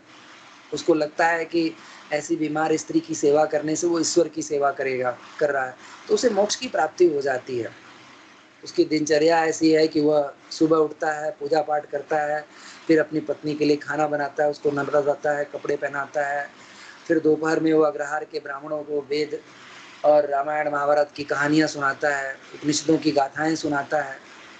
विद्वान आदमी है तो पूरे अग्रहार के ब्राह्मण उसको विद्वान मानते हैं, उसकी बात सुनते हैं। तो ये समस्या लेकर वो प्रणसाचार्य के पास जाते हैं कि बताइए कि नारायणप्पा का अंतिम संस्कार कैसे किया जाए, क्योंकि वो तो ब्राह्मण रहा ही नहीं, क्योंकि वो ब्राह्मण जो धर्म है उसके वो किसी भी बात में वो विश्वास नहीं करता है, तो उसका संस्कार कैसे किया जाए। तो अब प्रणसाचार्य के सामने एक बड़ा संकट आता है, तो इसका वो शास्त्रों में अब वो ढूंढते हैं, इस शास्त्र में ढूंढते हैं कि भाई इसका क्या हल निकाला जा सकता है, लेकिन प्रणसाचार्य को शास्त्र में कोई हल नजर नहीं आता है। चंद्री जो है वो भी आकर उनके आंगन में बैठ जाती है एक कोने में। अब वो अग्रहार के जो ब्राह्मण हैं वो सारे अपने अपने तर्क देते हैं कि ये बताते हैं कि ये बहुत शालिग्राम की मूर्ति इसने नदी में फेंक दिया था, मछलियों को मार कर खा गया, तो हम तो इसको नहीं। उनको ये भी डर है कि अगर कहीं मेरा संबंध इससे जुड़ गया तो बाद में ब्राह्मणत्व कर्म करने में कहीं दिक्कत ना आए, लोग उसे पूजा पाठ में अपने यहाँ ना बुलाएं। ऐसी बहुत सारी बातें जो इस उपन्यास में है। जब ये सब बात चली और ये होता है तो एक दूसरा संकट सामने आता है कि चंद्री जो है अपने पति, क्योंकि वो लंबे समय तक नारायणप्पा के साथ रही है, तो पत्नी धर्म का, हालांकि विवाह नहीं होता है उसका, वो रखेल के रूप में होती है, लेकिन उसका व्यक्तित्व इतना बड़ा है। अद्भुत बात है कि उसका व्यक्तित्व इतना बड़ा है कि वो क्या करती है कि वह जो है अपना आभूषण निकाल कर जो है वो रख देती है प्रणसाचार्य के सामने कि इन आभूषणों को बेचकर जो है नारायणप्पा का अंतिम संस्कार कर दिया जाए। अब वो जब वो जो ही आभूषण सामने रखती है, अग्रहार के ब्राह्मणों का जो लालची स्वभाव है, जो उन्होंने धर्म का आवरण ओढ़ रखा था, वो सामने आ जाता है। वो इसमें मध्वाचार्य और उसके बहुत सब आपस में उस नारायणप्पा से रिश्तेदारी जोड़ना शुरू कर जाते हैं कि मेरा रिश्तेदार है, मैं इसका अंतिम संस्कार करूंगा। अब बड़ी समस्या सामने आती है, सुबह से शाम हो जाती है, लाश सड़ने लगती है, प्रणसाचार्य को कोई हल नजर नहीं आता है। तो दूर एक गांव से बाहर एक मंदिर है हनुमान जी का, और हनुमान मंदिर चले जाते हैं कि वहाँ हनुमान जी से इस समस्या का समाधान मांगते हैं कि उनसे इस समस्या का समाधान मिल जाए। सुबह से शाम हो जाती है, बैठे रहते हैं, रात होने को आती है, लेकिन हनुमान जी कोई समाधान नहीं देखते। वो दो उनके फूल लगा के उनके हनुमान जी के कान के ऊपर दो फूल रखते हैं कि लेफ्ट वाला फूल गिर जाए तो मैं नारायणप्पा का अंतिम संस्कार कर दूं, राइट वाला फूल गिर जाए तो नहीं करना ऐसा। लेकिन ये जो रूढ़ी है, तो आप देखें तो ऐसा कुछ नहीं होता है। रात होती तो उन्हें ध्यान आता है कि उनकी जो बीमार पत्नी है, उस पत्नी को भोजन भी कराना है, उसको दवा भी देना है, तो चल देते हैं वहाँ से वो उठकर दुखी मन से। रास्ते में उन्हें चंद्री मिलती है और वो भावुकता के क्षणों में चंद्री को देखती है कि बहुत परेशान है प्रणसाचार्य, और वह चंद्री से टकरा जाते हैं और दोनों में आपस में जो है शारीरिक संबंध हो जाते हैं भावुकता के क्षणों में। जिस प्रणसाचार्य को जब उनको होश आता है तो वो चंद्री की गोद में होते हैं, तो आप देखें तो उन्हें बड़ा ग्लानि होती है। वो कहते हैं कि अब मैं जाकर अग्रहार के ब्राह्मणों को बता दूंगा भाई अब मैं ब्राह्मणत्व के पद से पदच्युत हो चुका हूँ, मेरा चंद्री के साथ संबंध हो चुका है, ऐसा वो जाते हैं, लेकिन वो उनको हिम्मत नहीं होती और बताते नहीं हैं। और जब अपनी स्त्री को नहला रहे होते हैं तो पहली बार उनको अपनी जो बीमार स्त्री होती है उसको देखकर उन्हें घृणा होती है, वो निकल जाता है वहाँ से, जो है वो उसे छोड़कर भाग जाते हैं। उन्हें लगता है कि आज तक जिस हमने जिस ब्राह्मण धर्म को, ब्राह्मणत्व को सर्वश्रेष्ठ मानते रहे, तो ऐसा है ही नहीं। और वह निकलते हैं तो फिर वह बड़ी उनकी वह यात्रा करते हैं। कई जगह आप उपन्यास आप पढ़ेंगे तो देखेंगे कि वो कई जगह जाते हैं। यहाँ कई वैश्यालयों में जाते हैं, मद्रालय में जाते हैं, और ऐसी जगहों पर जाकर, यानी एक तरह से देखें तो इस यह उपन्यास उन्हें बाद में समझ में आता है कि आध्यात्मिकता से भौतिकता की यात्रा, कि जीवन जो है ना, ये भौतिकता है, मानवीयता की तरफ वो बढ़ते हैं। कि वास्तव में ये जो धार्मिक कर्मकांड और रूढ़ियां है, वो अब तक जिनको वो सच मानकर अब तक वो जुड़े हुए थे, उन्हें बात समझ में आती है कि ऐसा कुछ भी नहीं है। तो फिर वो अंत में उनके वहाँ एक पात्र भी मिलता है पूट के रूप में, जो आप देखें कि वो पूट एक तरह से प्रणेशाचार्य को नाड़प्पा बनने की जो यात्रा है, उस यात्रा में वो सहायक पात्र है। कि उस प्रणेशाचार्य को बताता है कि जो रूढ़ियां हैं जो अग्रहार का, इसमें उस रूढ़ियों की तरफ उनको समझ में आता है कि वो अग्रहार का जो समाज है वो कितना रूढ़ियों और कुरीतियों में जकड़ा हुआ एक सड़ता हुआ बदबूदार समाज है। जिस समाज में आधुनिकता की चेतना नहीं है, मानवीयता की चेतना नहीं है, उसको ये लगता है, आप देखेंगे अब चित्रण करते हैं तो उन्होंने कहा कि हर घर में एक फूल है, हर घर में कोई ना कोई फूल है जो देवताओं पर अर्पित करते हैं, उनका एक जैसा ही घर है। बीच में वो कथा आती है कि अब उसकी लाश सड़ने लगती है, बाद में महामारी आ जाती है, उस महामारी में धीरे धीरे मरना शुरू हो जाते हैं। तो ये लगभग इसमें वो कई कथा है। उसमें एक ब्राह्मण है, दुर्वासापुर के ब्राह्मण, उसमें अच्छा उसमें भी सामाजिक व्यवस्था है। आप देखें कि ब्राह्मणों में भी दो वर्ग है, एक दुर्वासापुर का ब्राह्मण है, एक अग्रहार का ब्राह्मण है। दोनों तरफ दो ब्राह्मण है, यानी वहाँ सामाजिक भी स्तरीकरण है इसमें आप देखें इस उपन्यास में। तो कुल मिलाकर आप देखें कि जिस ब्राह्मणवाद का आवरण उस पूरा अग्रहार में है, उस खोल से निकलने की, मुक्ति की साधना है प्रणेशाचार्य का पूरा। अंततः वो निर्णय करते हैं कि वापस लौटकर वो पूरा भागते हैं। प्रणेशाचार्य अपने आप से भाग रहा है, स्व की खोज है, स्वत्व की खोज है। वह निकलता है अग्रहार से, तो वो निरंतर भागता रहता है अपने आप से, उस ब्राह्मणवादी व्यवस्था से भागने का प्रयास करता है। जब वो निकलता है, निकलते निकलते जो है वह, जब वो निकलता है तो वहां से वह जाने के बाद वो विभिन्न स्तरों पर वह जाता है, कई जगह जाता है, लेकिन उसे कहीं भी मुक्ति मिलती है क्योंकि वो उस खोल से बाहर नहीं आ पाता। अंततः प्रणेशाचार्य को बात समझ में आ जाती है, और जब उनको ये बात समझ में आ जाती है कि आडंबर और धार्मिक रूढ़ियां और कुरीतियां ही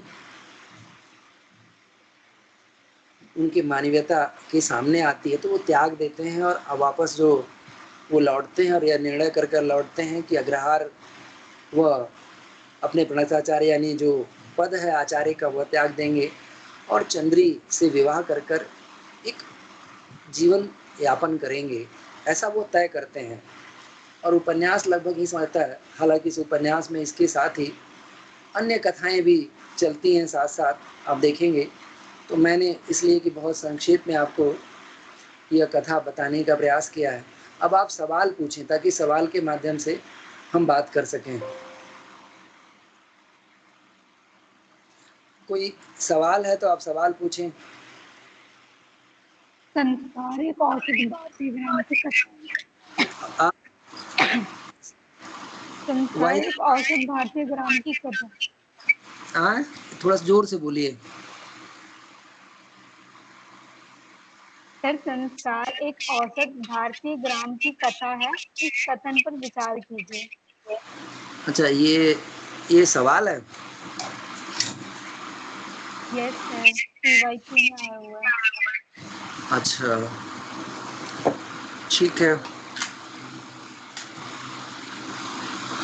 हालांकि देखें तो औसत रूप से अगर हम बात करें तो ये जो संस्कार उपन्यास है ये वास्तव में ग्रामीण जीवन की ही कथा है, और ऐसे ग्रामीण जीवन की कथा है जो सामाजिक और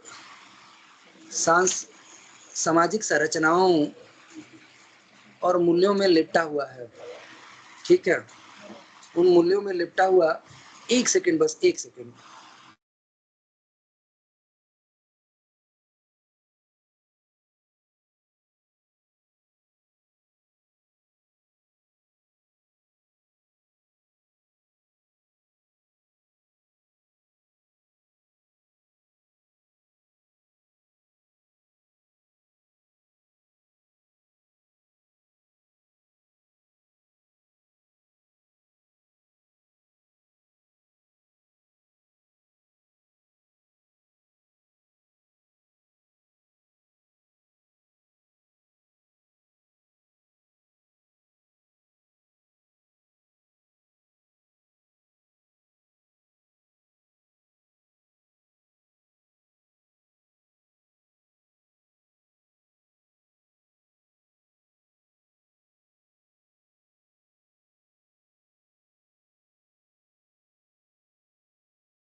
आप सबको मेरी आवाज आ रही है?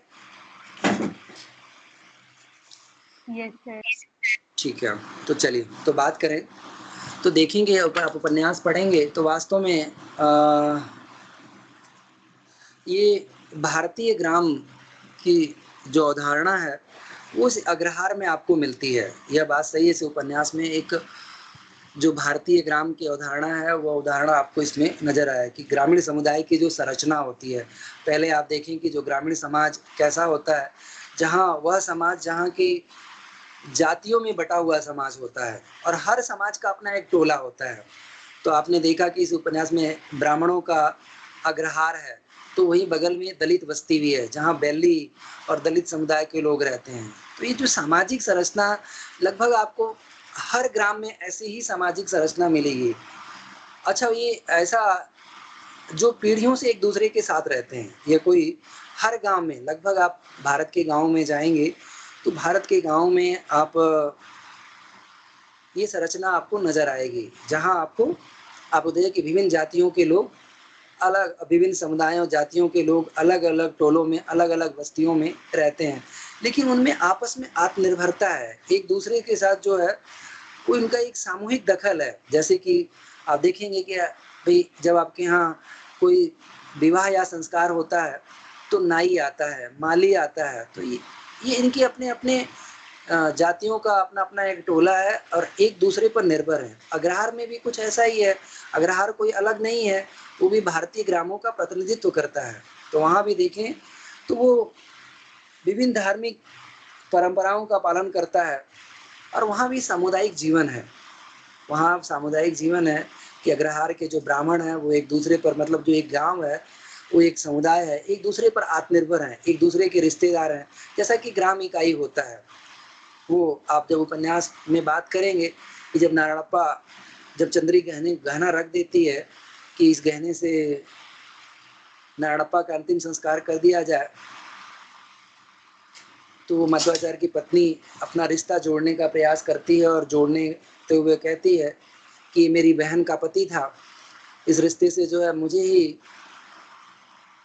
हमें ही जो है इसका अंतिम संस्कार करने का मौका मिलना चाहिए। तो ये जो सामाजिक बंधन है, जो रिश्ते हैं, जो रिश्तों का बंधन है, जो गांव में मिलता है, हर ग्रामीण समाज में मिलता है, उससे जो है संस्कार अछूता नहीं है, संस्कार का अग्रहार अछूता नहीं है। अब तो इस प्रकार आप देखें हर गांव का एक मुखिया होता है। इस उपन्यास में आप देखेंगे प्रणसाचार्य जो है वो इस गांव का एक मुखिया है और सब उसकी राय को मानते हैं, चाहे वो धार्मिक राय हो, चाहे वो सामाजिक राय हो, चाहे राजनीतिक राय हो। तो इस तरह से देखेंगे कि अग्रहार जो है वो ग्रामीण संरचना, पूरे संस्कार जो है वो ग्रामीण संरचना का प्रतिनिधित्व करता है। दूसरी जो बात करें वो जाति व्यवस्था की बात करें, हर ग्राम में संस्कार का जो अग्रहार है, संस्कार का जो है वो ग्रामीण जो गांव है यानी जो अग्रहार है वो भी जाति व्यवस्था से अछूता नहीं है।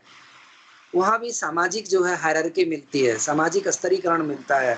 वहाँ भी जो है भले ही उस गांव में वह ब्राह्मणों के जीवन पर केंद्रित हो, यह उपन्यास भले ही ब्राह्मणों के जीवन पर केंद्रित हो, लेकिन जाति व्यवस्था यहाँ पर आप देखें तो स्पष्ट रूप से दिखाई देती है।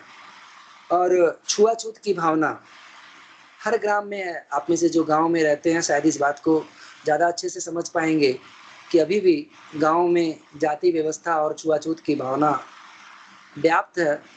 तो संस्कार का अग्रहार भी उस ग्रामीण जो जाति व्यवस्था है उससे अछूता नहीं है। और आप देखें कि नारायणप्पा जब निचली जाति की स्त्री चंद्री को अपने साथ रखता है और उसके साथ जो है उसका हाथ बने हुए हाथ का भोजन करता है, तो अग्रहार के ब्राह्मण उसके यहाँ खाना पीना बंद कर देते हैं। वो यही नहीं, आपको याद है कि जब अग्रहार का एक ब्राह्मण, वह इसमें एक स्त्री पात्र है बिल्ली के साथ शारीरिक संबंध तो रखना चाहता है लेकिन उससे बात नहीं करना चाहता है। जब बात करने की बात आती है तो भाग जाता है वहां से। दिन के उजाले में तो छुआछूत का व्यवहार करता है लेकिन रात में उसके साथ शारीरिक संबंध बनाता है। चंद्री जब नारायणप्पा के घर में प्रणसाचार्य के घर में आती है तो वो एक अलग कोने में बैठती है।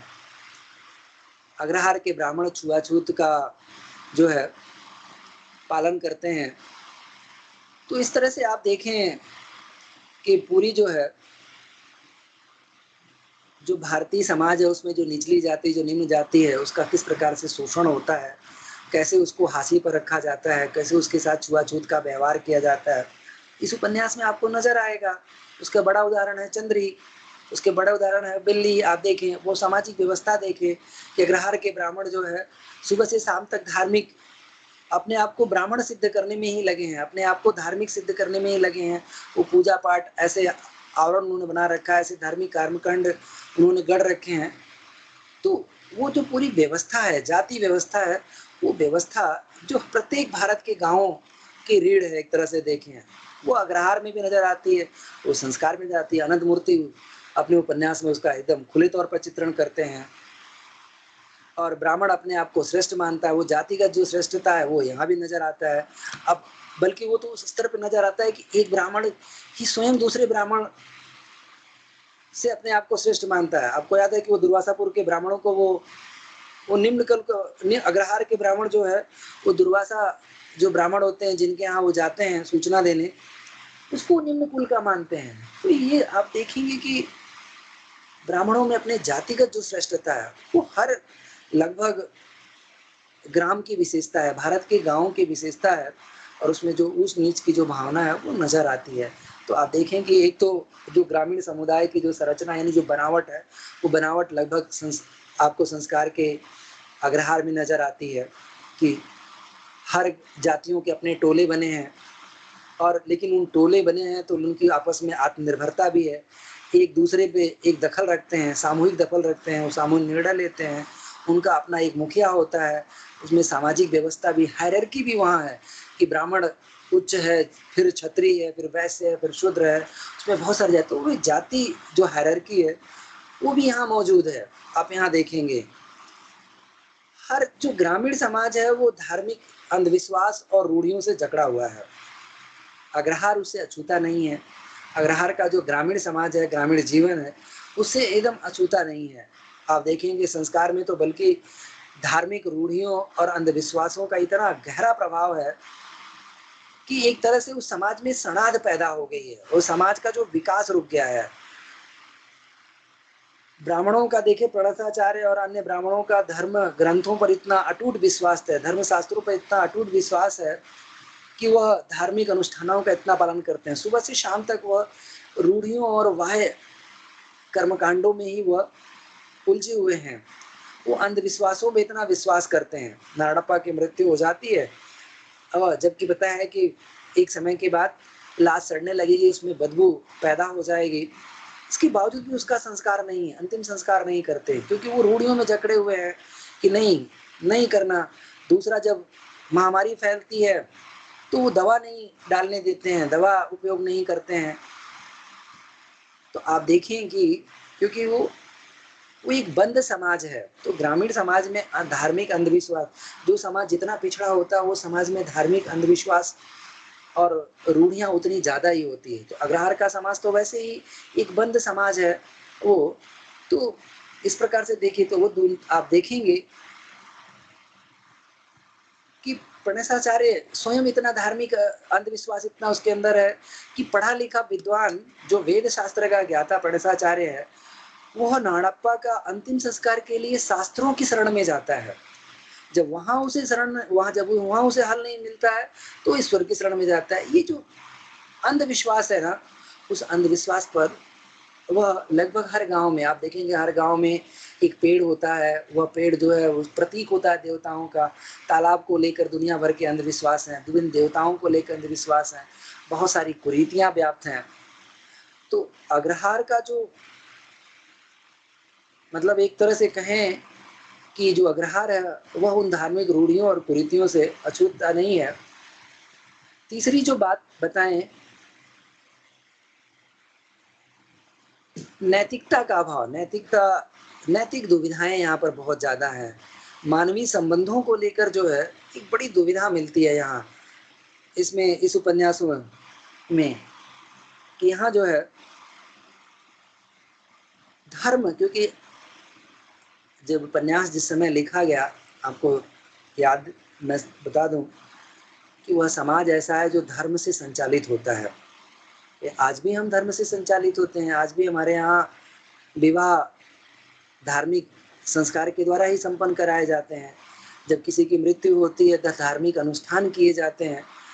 तो बच्चा जन्म, उसका नामकरण होता है, तब भी हम धार्मिक संस्कार करते हैं। तो इस प्रकार हम देखें तो धार्मिक संस्कार हमारे यहाँ जो है, तो धर्म, भारतीय समाज तो धर्म से संचालित होता है। तो यहाँ बहुत सारी नैतिक समस्याएं हैं।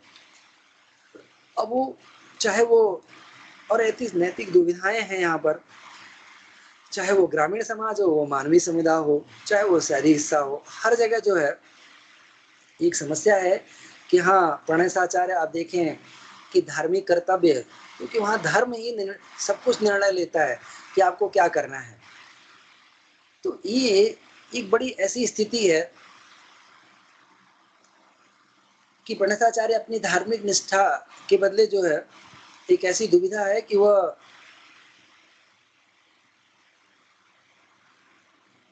वो नैतिकता का पालन जो है, वो नैतिकता को छोड़ नहीं पाता है, क्योंकि प्रणेशाचार्य का एक अपना व्यक्तित्व है जहाँ की वह बड़े ही वेद पाठी हैं, चरित्रवान है। वह ब्रह्मचर्य का पालन करते हैं, ऐसी स्त्री की सेवा करते हैं जो बीमार है, जिसके साथ वो पत्नी व्रता है।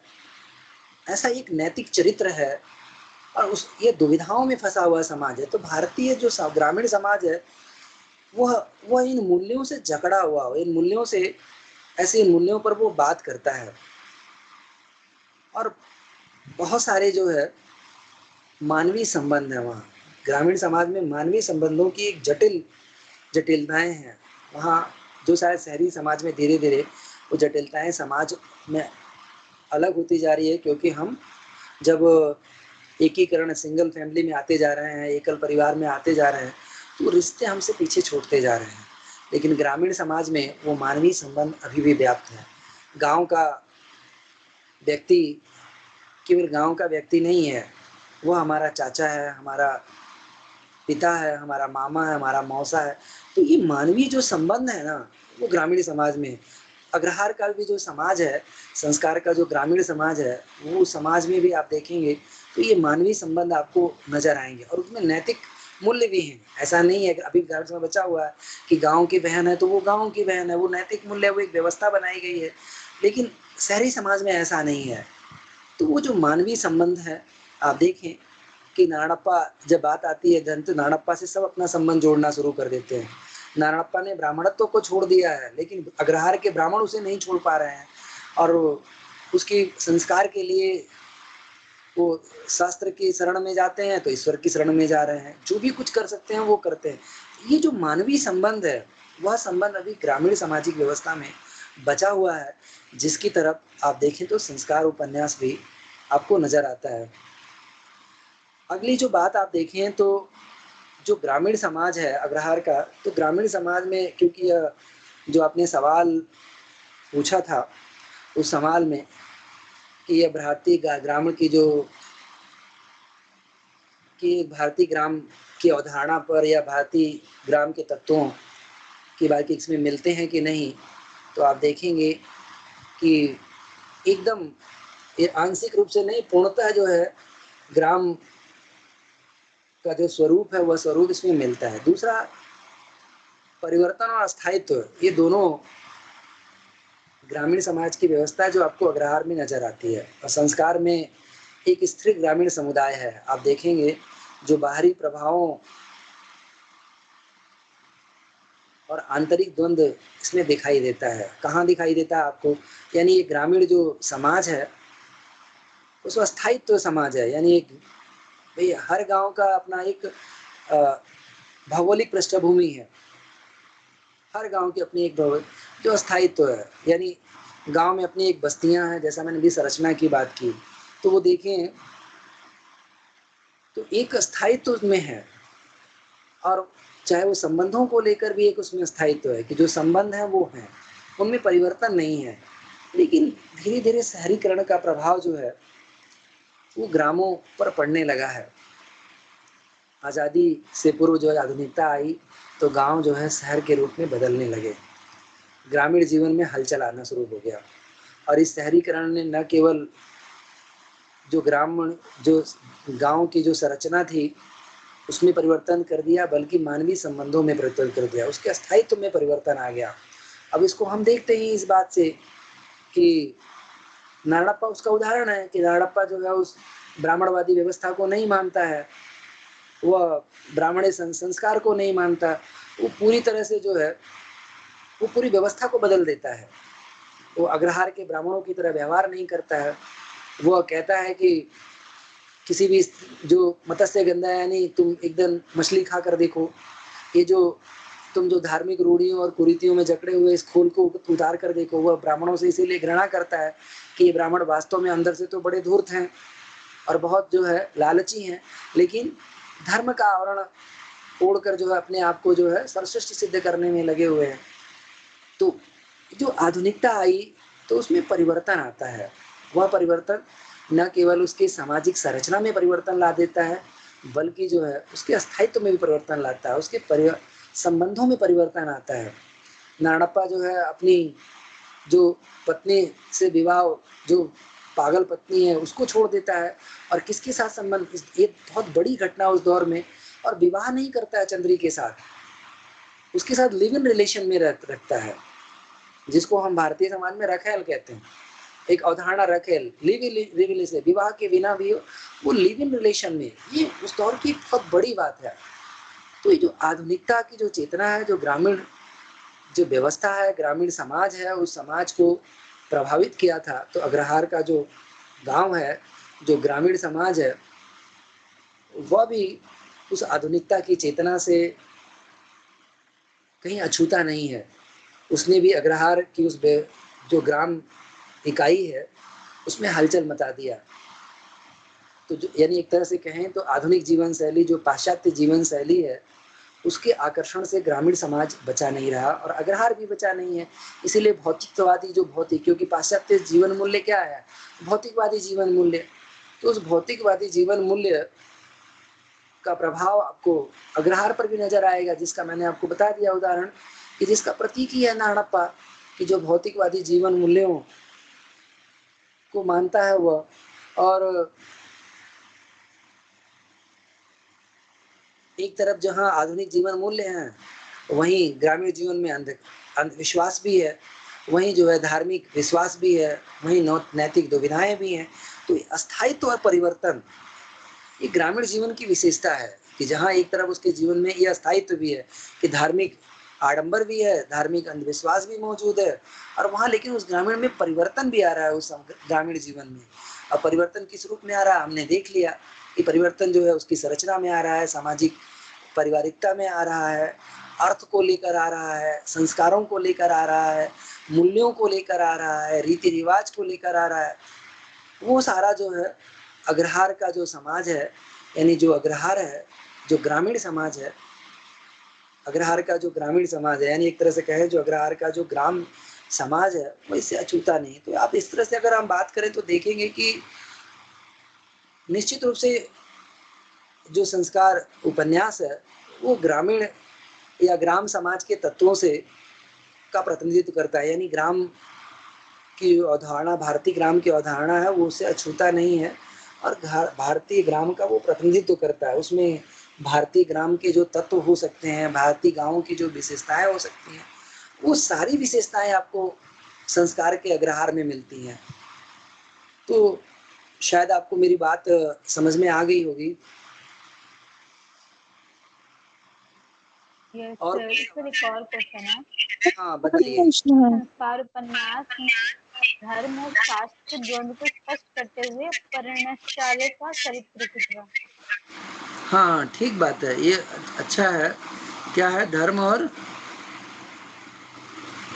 शास्त्र के द्वंद को स्पष्ट करते हुए पर्णशाला का चरित्र चित्रण। ठीक बात है। तो आप अब इस पर बात करते हैं। बहुत धर्म और शास्त्र दोनों के द्वंद को, यह आप प्रणसाचार्य के चरित्र चित्रण कीजिए। आप जानते हैं कि इस उपन्यास में प्रणसाचार्य की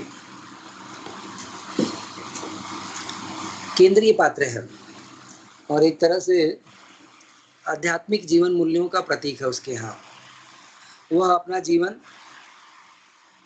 शास्त्र सम्मत अपना जीवन व्यतीत करते हैं, यानी हिंदू धर्म जो सनातन संस्कृति है, सनातन हिंदू संस्कृति है, उसके जीवन मूल्यों का पालन करते हैं। वो धार्मिक जो धर्म है, हिंदू धर्म है, उसको पालन करते हुए वह अपना जीवन यापन करते हैं।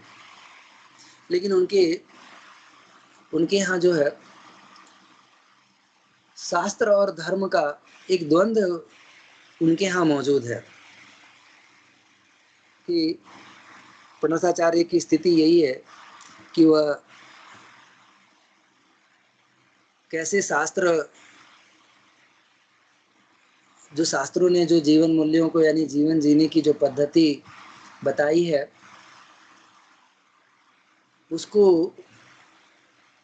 उसका पालन करते हुए धर्म का पालन कैसे किया जाए, उन जीवन मूल्यों को जीते हुए। ये द्वंद है एक स्थिति कि एक तरफ जो है आप देखें तो पहले जो बात करें कि नाड़प्पा को लेकर वहाँ उनके यहाँ एक बड़ा धर्म और शास्त्र का एक द्वंद सबसे पहले नाड़प्पा को लेकर हम देखें तो कहाँ मिलता है उनके व्यक्तित्व में ये धर्म और शास्त्र का, कि नाड़प्पा को लेकर उनके यहाँ कि नाड़प्पा जब वह नाड़प्पा को ब्राह्मण धर्म से निकालना, ब्राह्मणत्व से निकालना भी नहीं चाहते, क्योंकि उन्हें डर है, उन्हें भय है कि कहीं मुसलमान यानी मलक्ष न बन जाए या मुसलमान इस्लाम न कबूल कर ले या इस्लाम धर्म न धारण कर ले। तो अपने धर्म को बचाने के लिए उस द्वंद में है कि नाड़प्पा सब कुछ जानते हुए वो विरोध करते हैं और अंतिम समय तक वह प्रयास करते हैं कि यह द्वंद है उनके मन में। वो जबकि कि एक दिन जो है नाड़प्पा ये जो चांडाल जो प्रवृत्ति है उसकी, उस प्रवृत्ति को छोड़कर वापस वह हिंदू धर्म में वापस लौट आएगा, वह धर्म के जो मानदंड है उसका पालन करेगा। इसीलिए वह सप्ताह में 2 दिन अपना भोजन भी त्याग देते हैं।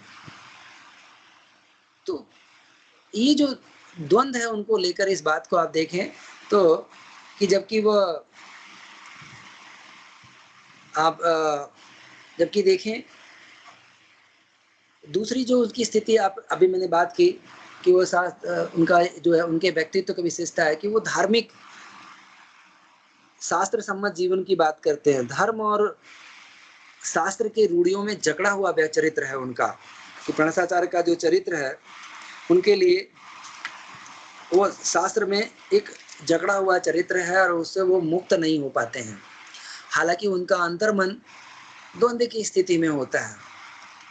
दूसरी जो बात अगर हम करें उनके हम शास्त्र धर्म की, एक तरफ नैतिकता और व्यक्तिगत नैतिकता और दूसरी तरफ आचरण, ये उनकी आंतरिक दुविधा है, द्वंद्व उनके व्यक्तित्व में मिलता है कि वह अपनी व्यक्तिगत नैतिकता का पालन करें या वह शास्त्र सम्मत आचरण करें।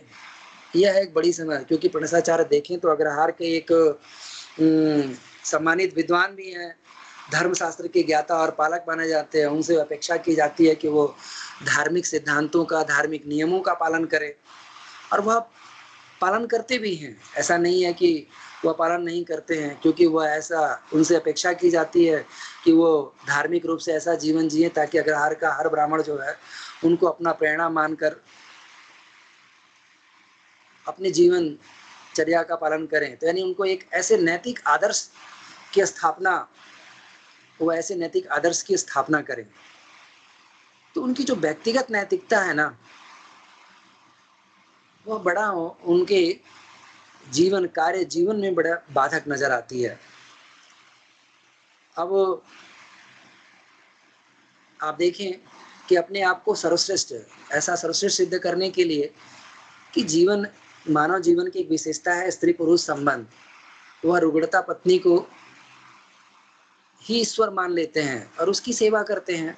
यानी शास्त्रों ने ऐसा कहा कि जो बीमार है उसकी सेवा करने से मोक्ष की प्राप्ति हो जाती है। लेकिन जीवन चलाने के लिए, समाज चलाने के लिए संतान उत्पत्ति भी जरूरी है, और विवाह संबंध केवल सेवा के लिए नहीं है, समाज जीवन चलाने के लिए भी है। लेकिन वह प्रणसाचार्य शास्त्र और धर्म के द्वंद्व में फंसकर जो है, शास्त्र को यह मानते हुए वह अपनी पत्नी की सेवा करते हैं और यह मानते हैं कि पत्नी की सेवा है उन्हें मोक्ष प्राप्त हो जाएगा और इस जीवन से उन्हें मुक्ति मिल जाएगी अंतिम समय तक। लेकिन आप देखें वह द्वंद्व नजर आ जाता है। जो ही वह चंद्री के संपर्क में आते हैं तो उन्हें लगता है कि ये सारे जो अब तक मैं कर रहा था ये व्यर्थ है, यह वास्तव में व्यर्थ है। और जीवन तो वास्तव में भौतिकता की तरफ है। भौतिक जीवन मूल्य भी जितना आध्यात्मिक जीवन महत्वपूर्ण है उतना ही भौतिक जीवन भी महत्वपूर्ण है।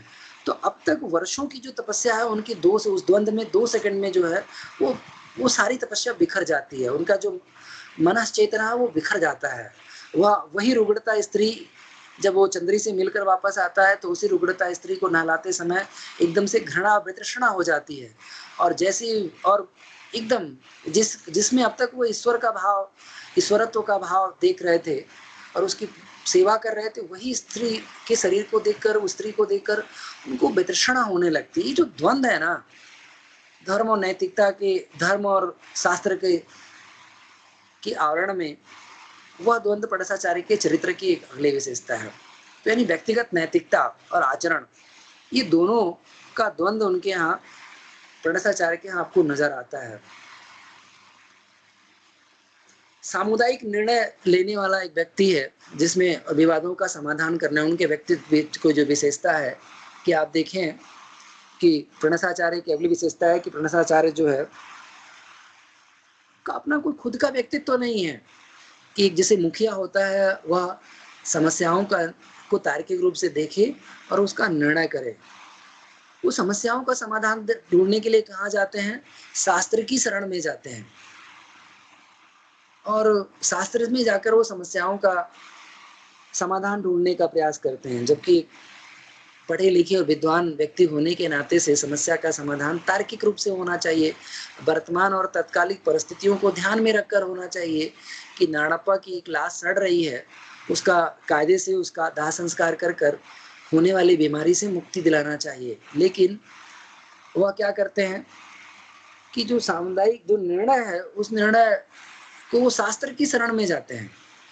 और देखें तो अंतिम संस्कार के लिए भी जो है धर्मशास्त्र की भूमिका खंगालते हैं और जब वहां भी नहीं, जब वह शास्त्रों से भी जब समाधान नहीं मिलता है तो धर्म की शरण में चले जाते हैं, ईश्वर की शरण में चले जाते हैं, और वहां जाकर जो है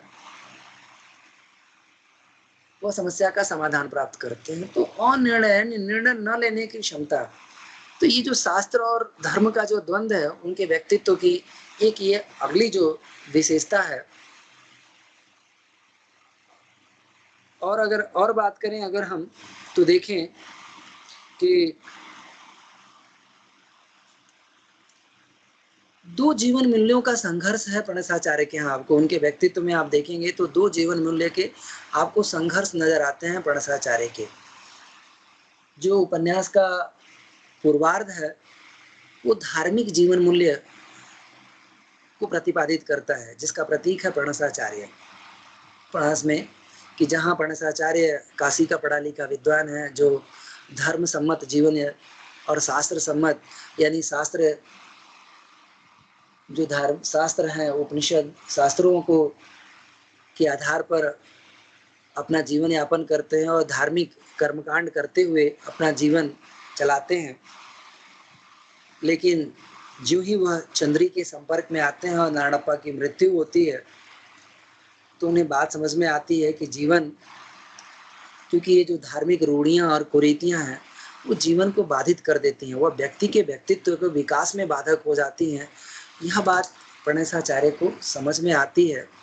तो आप देखेंगे कि प्रणसाचार्य उन समस्याओं से संघर्ष नहीं करता है। संघर्ष, उनके व्यक्तित्व में संघर्ष का अभाव है। वो उन संघर्षों से जो है, उन समस्याओं से संघर्ष नहीं खड़ा होता, बल्कि वो भाग खड़ा होता है। व्यक्ति एकदम से भाग खड़े होते हैं।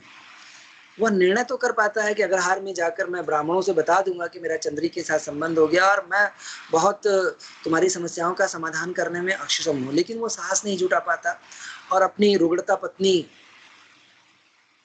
की मृत्यु के बाद उसके संस्कार के लिए भी नहीं रुकता है, सबको छोड़कर भाग जाता है।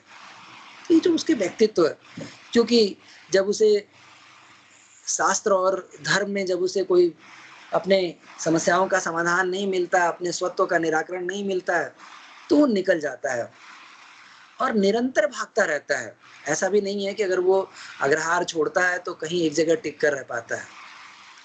एक जगह आपने देखा कि जब वो ब्राह्मणों के भूखा होता है, ब्राह्मणों के एक मंदिर में भोजन कराया जा रहा होता है, वहां ब्राह्मणों के जाता है, तो जो ही वो पहचान लिया जाता है तो इस संकट से भाग जाता है कि लोग कैसा इतना उत्कृष्ट ब्राह्मण, इतना उच्च कुल का ब्राह्मण ऐसे एक सामान्य ब्राह्मणों के बीच में बैठकर भोजन कर रहा है। फिर उसे हमेशा ये डर होता है कि कहीं चंद्री वाला भेद खुल न जाए। तो ये जो, लेकिन ये जो एक समस्या है प्रणसाचार्य के चरित्र में, और आपको देखें कि ये जो चरित्र है उसके व्यक्तित्व में परिवर्तन लेकिन तब नजर आता है जब प्रणसाचार्य अग्रहार को छोड़ देते हैं। हालांकि नारायणप्पा और प्रणसाचार्य दोनों ब्राह्मणत्व हैं और दोनों जो है और दोनों ही अग्रहार में पले बड़े हैं। ऐसा नहीं है कि दोनों पले बड़े नहीं हैं, और दोनों जो है वो जो ब्राह्मणवादी संस्कार हैं, जो पाखंड है, वो दोनों उस चीज को जानते और समझते हैं। लेकिन प्रणसाचार्य जहाँ उस धार्मिक रूढ़ी और कुरीतियों को अपना लेते हैं, प्रणसाचार्य उससे मुक्त हो जाता है। तो जब वो प्रणसाचार्य आप देखें तो यह व्यक्तित्व में का जो विकास होता है वो तब होता है प्रणसाचार्य का जब वो नारायणप्पा बनने की प्रक्रिया में होते हैं। यानी नारायणप्पा, एक स्थिति ऐसी आती है कि प्रणसाचार्य नारायणप्पा बन जाते हैं, क्योंकि धीरे धीरे जब वो अग्रहार छोड़ते हैं तो आप उपन्यास में कई ऐसे स्थल आते हैं जहां वह संघर्ष करते हैं, तो उन्हें बात समझ में आती है। यानी अनंत मूर्ति स्थापित करने का प्रणसाचार्य के माध्यम से स्थापित करते हैं कि जो सामाजिक धार्मिक रूढ़ियों से मुक्त हुए बिना व्यक्ति का व्यक्तित्व का विकास नहीं है, और सामाजिक धर्म से बड़ा मनुष्य है, मानवीयता है, मनुष्यता है। मनुष्यता सबसे बड़ा धर्म है, यह अनंत मूर्ति स्थापित करते हैं। और यही मनुष्यता का भाव लेकर जब प्रणसाचार्य वापस लौटते हैं, उन्हें बात समझ में आ जाती है कि धर्म और शास्त्र से परे सबसे पहले मनुष्य है, यानी मनुष्य ने धर्म और शास्त्र का निर्माण भले न किया हो, लेकिन धर्म और शास्त्र मनुष्य को नियंत्रित नहीं कर सकते। मानवीयता और मनुष्यता सबसे बड़ा धर्म है, शास्त्र से भी और धर्म से भी बड़ा। इसीलिए अंततः प्रणसाचार्य जो है वापस लौटते हैं और उपन्यास यही समाप्त भी होता है कि आप देखें जो है कि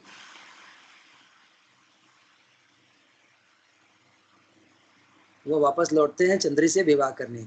और एक तरह से देखें तो जो मैंने जैसा कहा कि इनका प्रणसाचार्य का जो चरित्र है वो बड़े जटिल और रूढ़ियों से जकड़ा हुआ है, पूर्वार्ध है, कि उनको संकोच होता है चंद्री से बात करने के लिए। प्रणसाचार्य इतना संकोच है, यानी अग्रहार का जो समाज है वो कितना रूढ़िवादी धार्मिक रूढ़ियों और कुरीताएं और जटिलताओं में जकड़ा हुआ है कि वो प्रणसाचार्य बात भी नहीं करना चाहते चंद्री से। उनको यह है कि अगर चंद्री से बात कर लिया तो क्या करना पड़ेगा, उन्हें फिर से स्नान करना पड़ेगा और भोजन नहीं हो सकेगा। ये जो समाज उसका प्रतीक है प्रणसाचार्य। तो भारतीय जो समाज है वो आध्यात्मिक समाज है। आध्यात्मिकता का मतलब होता है मानवीयता। आध्यात्मिकता का मतलब हम हमेशा जो भारतीय जो धर्म है वो हमारा आध्यात्मिक है, लेकिन हमने क्या हुआ, धर्म को हमने रूढ़ि बना दिया, हमने उसको कुरीतियों में जकड़ दिया, हमने वह आडंबरों में जकड़ दिया, हमने कर्मकांडों में जकड़ दिया। जबकि वास्तव में क्या है, जो आध्यात्मिकता का मतलब होता है मानवीयता। तो ये जो संस्कार है वह संस्कार वह केवल एक आध्यात्मिक जीवन मूल्य यानी जो मानव में मूल्य है, और एक जो भौतिकवादी है, जो पश्चिमी संस्कृति है, जो पश्चिमी सभ्यता है, जो भौतिक जीवन मूल्य को अपना आधार बनाता है। उनके यहाँ की भौतिकता ही सब कुछ है, यानी धन संपत्ति और भोग विलासी सब कुछ है। हम कहते हैं कि हम तो उस कबीर की परंपरा के ही हैं कि साधु इतना दीजिए जामे कुटुंब समाए, मैं भी भूखा ना रहूं और साधु न भूखा जाए। यानी हम क्या करते हैं, हम अर्थ भी संचित करते हैं तो उतना ही करते हैं जितना की जरूरत है हमें, उससे अधिक हम संचित नहीं करते हैं। तो कुल मिला के आप देखें तो जो ये प्रणसाचार्य है आप का जो चरित्र है वो शास्त्र और धर्म के द्वंद्वों से निर्मित चरित्र है। और उनके चरित्र में जहाँ आप देखेंगे कि अनिर्णय की क्षमता है, चरित्र की विशेषताएं हैं, धार्मिक कर्मकांड और रूढ़ियों से जकड़ा हुआ चरित्र है। इसके बाद भौतिकता अभौतिकता से आध्यात्मिकता से भौतिकता की यात्रा का प्रतीक है यह चरित्र जो है। इसके बाद नायक है, मुखिया है, जो है चरित्र की विशेषता है कि विद्वान ब्राह्मण है, कि विद्वत ब्राह्मण है, यानी विद्वता है। इनके चरित्र की जो विशेषता है वो विद्वता है, क्योंकि वो काशी का पढ़ा लिखा ब्राह्मण है और सर्वश्रेष्ठ है, हर जगह जाना और माना और पूजा जाता है। तो इस प्रकार से आप देखेंगे तो ये प्रणसाचार्य के चरित्र की विशेषताएं हैं। आप सब और कुछ पूछना चाहें तो आप पूछ सकते हैं, कोई और सवाल मन में? ये तो और कोई सवाल आपके मन में?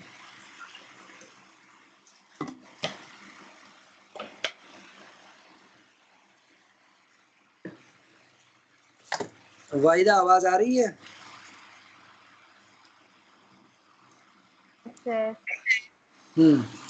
एक दो बातें करके और मैं, ताकि समय भी हो जाए तो एक दो बातें और भी हम कर देते हैं। तो ये उपन्यास जो आप देखेंगे ना, यह उपन्यास सांस्कृतिक संघर्ष का उपन्यास है। यह उपन्यास जो है यह सांस्कृतिक संघर्ष का है।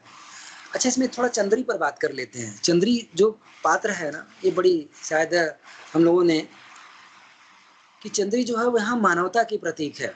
अब वह ये दो विचारधाराओं के बीच में, यानी आध्यात्मिक और भौतिक जो दो विचारधाराएं हैं, उन विचारधाराओं के बीच में जो है यह व्यक्तिगत पहचान यानी मानवीयता की पहचान है। वह चंद्री आप देखें कि जब जहाँ अग्रहार के ब्राह्मण धर्म और शास्त्र में उलझे हुए हैं, इस बात में उलझे हुए हैं कि नारायणप्पा का अंतिम संस्कार किया जाए या नहीं जाए, वो मानवीयता को आधार बनाती है कि वह तय करती है कि जिसके साथ मैंने इतना लंबे समय व्यतीत किया उसकी लाश ऐसे सड़ जाए। तो मनुष्यता के नाते वो अपने गहने उतार कर दे देती है। तो मानवता की प्रतीक है वो, जबकि वही अग्रहार के जो ब्राह्मण हैं वो इतने लोभी और लालची हैं कि धर्म का आवरण ओढ़कर जो है उसकी लाश का अंतिम संस्कार नहीं करना चाहते हैं। क्यों नहीं करना? क्योंकि उनके लिए धर्म महत्वपूर्ण है। उन्हें पता है कि अगर हमने नाड़प्पा के शरीर का अंतिम संस्कार कर दिया तो कोई उन्हें फिर किसी ब्राह्मण कर्म के लिए उन्हें अपने यहाँ कोई आमंत्रित नहीं करेगा। उन्हें भय ये है। तो ये मानवीयता का प्रतीक है। आप देखें तो चंद्री, और इस तरह से देखें तो यह कृति जो है परंपरा और आधुनिकता और व्यक्तिगत पहचान की जटिलताओं को उजागर करता है। यह उपन्यास मतलब एक तरह से यह सांस्कृतिक संघर्ष का यह उपन्यास है। और एक दूसरी एक बात बताऊं तो मैं कहूं तो ये जो उपन्यास है ये आधुनिकता और परंपरा के बीच सामंजस्य बिठाने का प्रयास करते हैं। और उसका उदाहरण प्रणयसाचार्य है कि जहां वह परंपरा को भी करता है, लेकिन बाद में जो पहला जो पूर्वार्ध है उपन्यास का वो परंपरा का प्रतीक है और उत्तरार्ध है वो आधुनिकता का है। अंत में जो है वह परंपरा और आधुनिकता का समन्वय करते हैं। उन्हें मतलब प्रणयसाच एक बात और बताए देखें तो इस उपन्यास में हालांकि कई बार सवाल उठाया जाता है कि अनंत मूर्ति ने ब्राह्मणवाद, क्योंकि इस उपन्यास की बड़ी आलोचना भी हुई कि उपन्यास ब्राह्मणवाद के विरोध में लिखा गया या ब्राह्मणवाद का विरोध करता है इस उपन्यास, तो इस पर बड़े सवाल खड़े किए गए। लेकिन अनंत मूर्ति ने की जो बड़ी समस्या रही कि उन्होंने इस ब्राह्मणवाद को तो उन्होंने ध्वस्त करने के बाद वो नया रूप कुछ खोजने में असफल रहे। यानी ऐसा नहीं है कि ब्राह्मण धर्म की कुरीतियों और रूढ़ियों का तो उन्होंने विरोध कर दिया, लेकिन उसका विकल्प नहीं दिया उन्होंने कि जब प्रणयसाचार्य लौटते हैं तो वो ब्राह्मणत्व को त्याग कर वो किस मानवीय रूप में सामने आते हैं। वह क्या ब्राह्मणत्व को त्याग पाते हैं या भौतिकता को ग्रहण कर पाते हैं? तो कोई विकल्प नहीं देता है। यह उपन्यास जो है उनके नायक की तरह जो है, तो कोई ऐसा बात उस उपन्यास में वो रख नहीं पाते हैं, कुछ वो बात वो दे नहीं पाते हैं। हालांकि इस उपन्यास को धार्मिक माना गया, जबकि यह उपन्यास धार्मिक नहीं है। यह उपन्यास वास्तव में मानवतावादी उपन्यास है और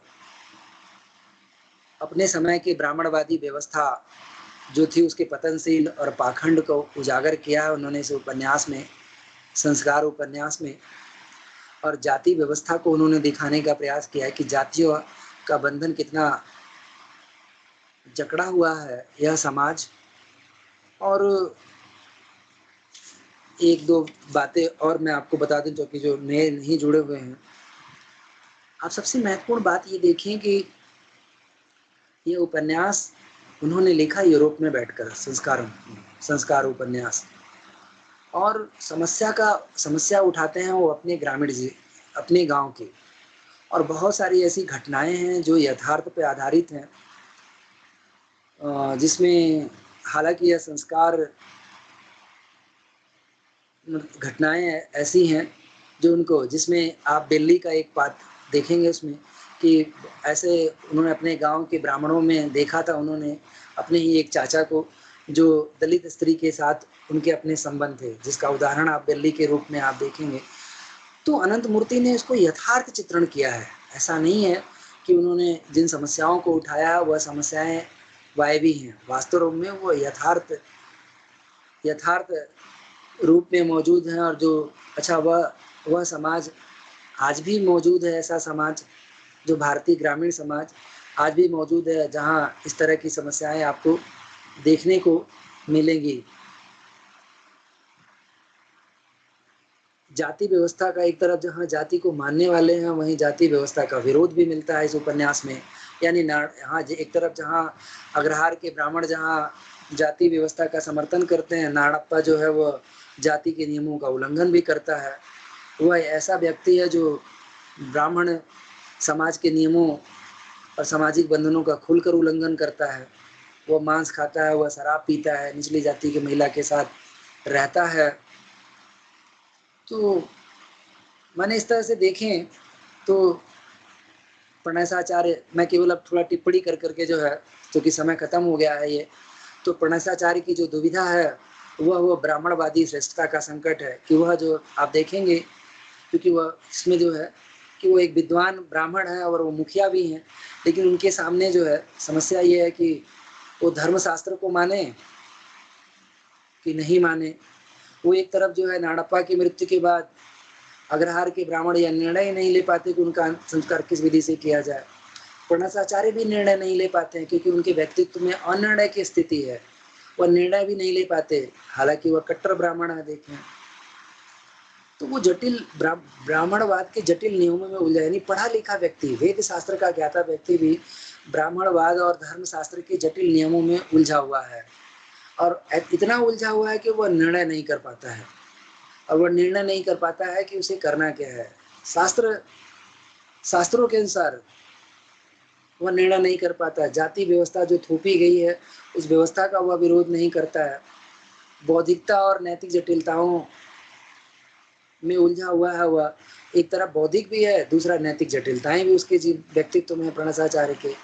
तो इस तरह से देखें, हालांकि एक और भी बात है कि उनमें मानवीय करुणा भी है, यह एक विशेषता है प्रणसाचार्य की। आप पूछ रहे थे प्रणसाचार्य की बातें में, तो मुझे ध्यान आ गया, तो उनमें मानवीय करुणा की भावना भी उनके व्यक्तित्व में मिलती है।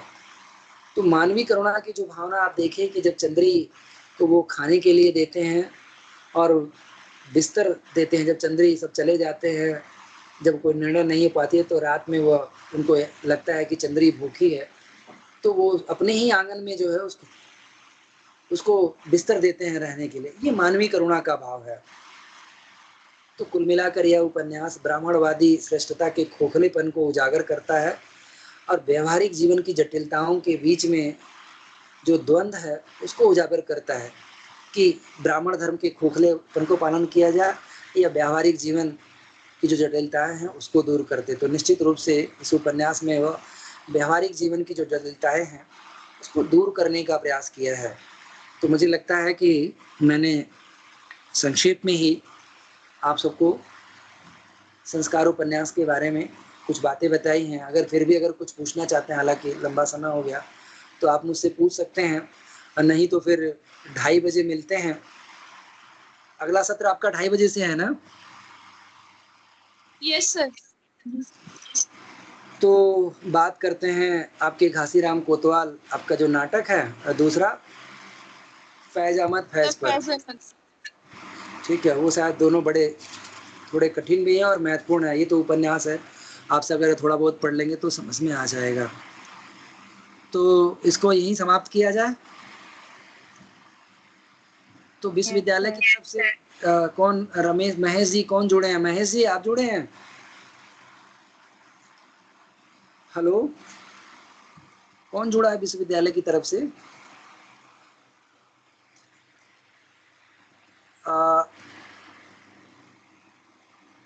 चल तब तक आप सब निकल जाएं, फिर 2:30 बजे जुड़िए।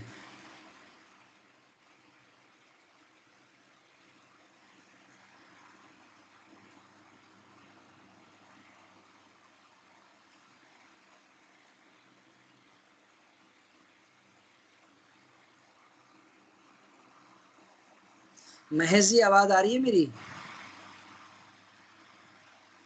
हेलो महेश जी, आवाज आ रही है क्या?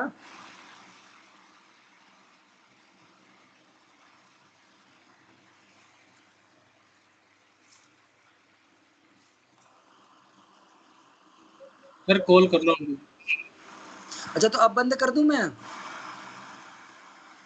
हाँ सर। हेलो। हाँ, 12:30 बजे तक ही था, तो अब इसको फिर हम 2:30 बजे से जुड़ें फिर। राहुल जी? जी सर, जी सर।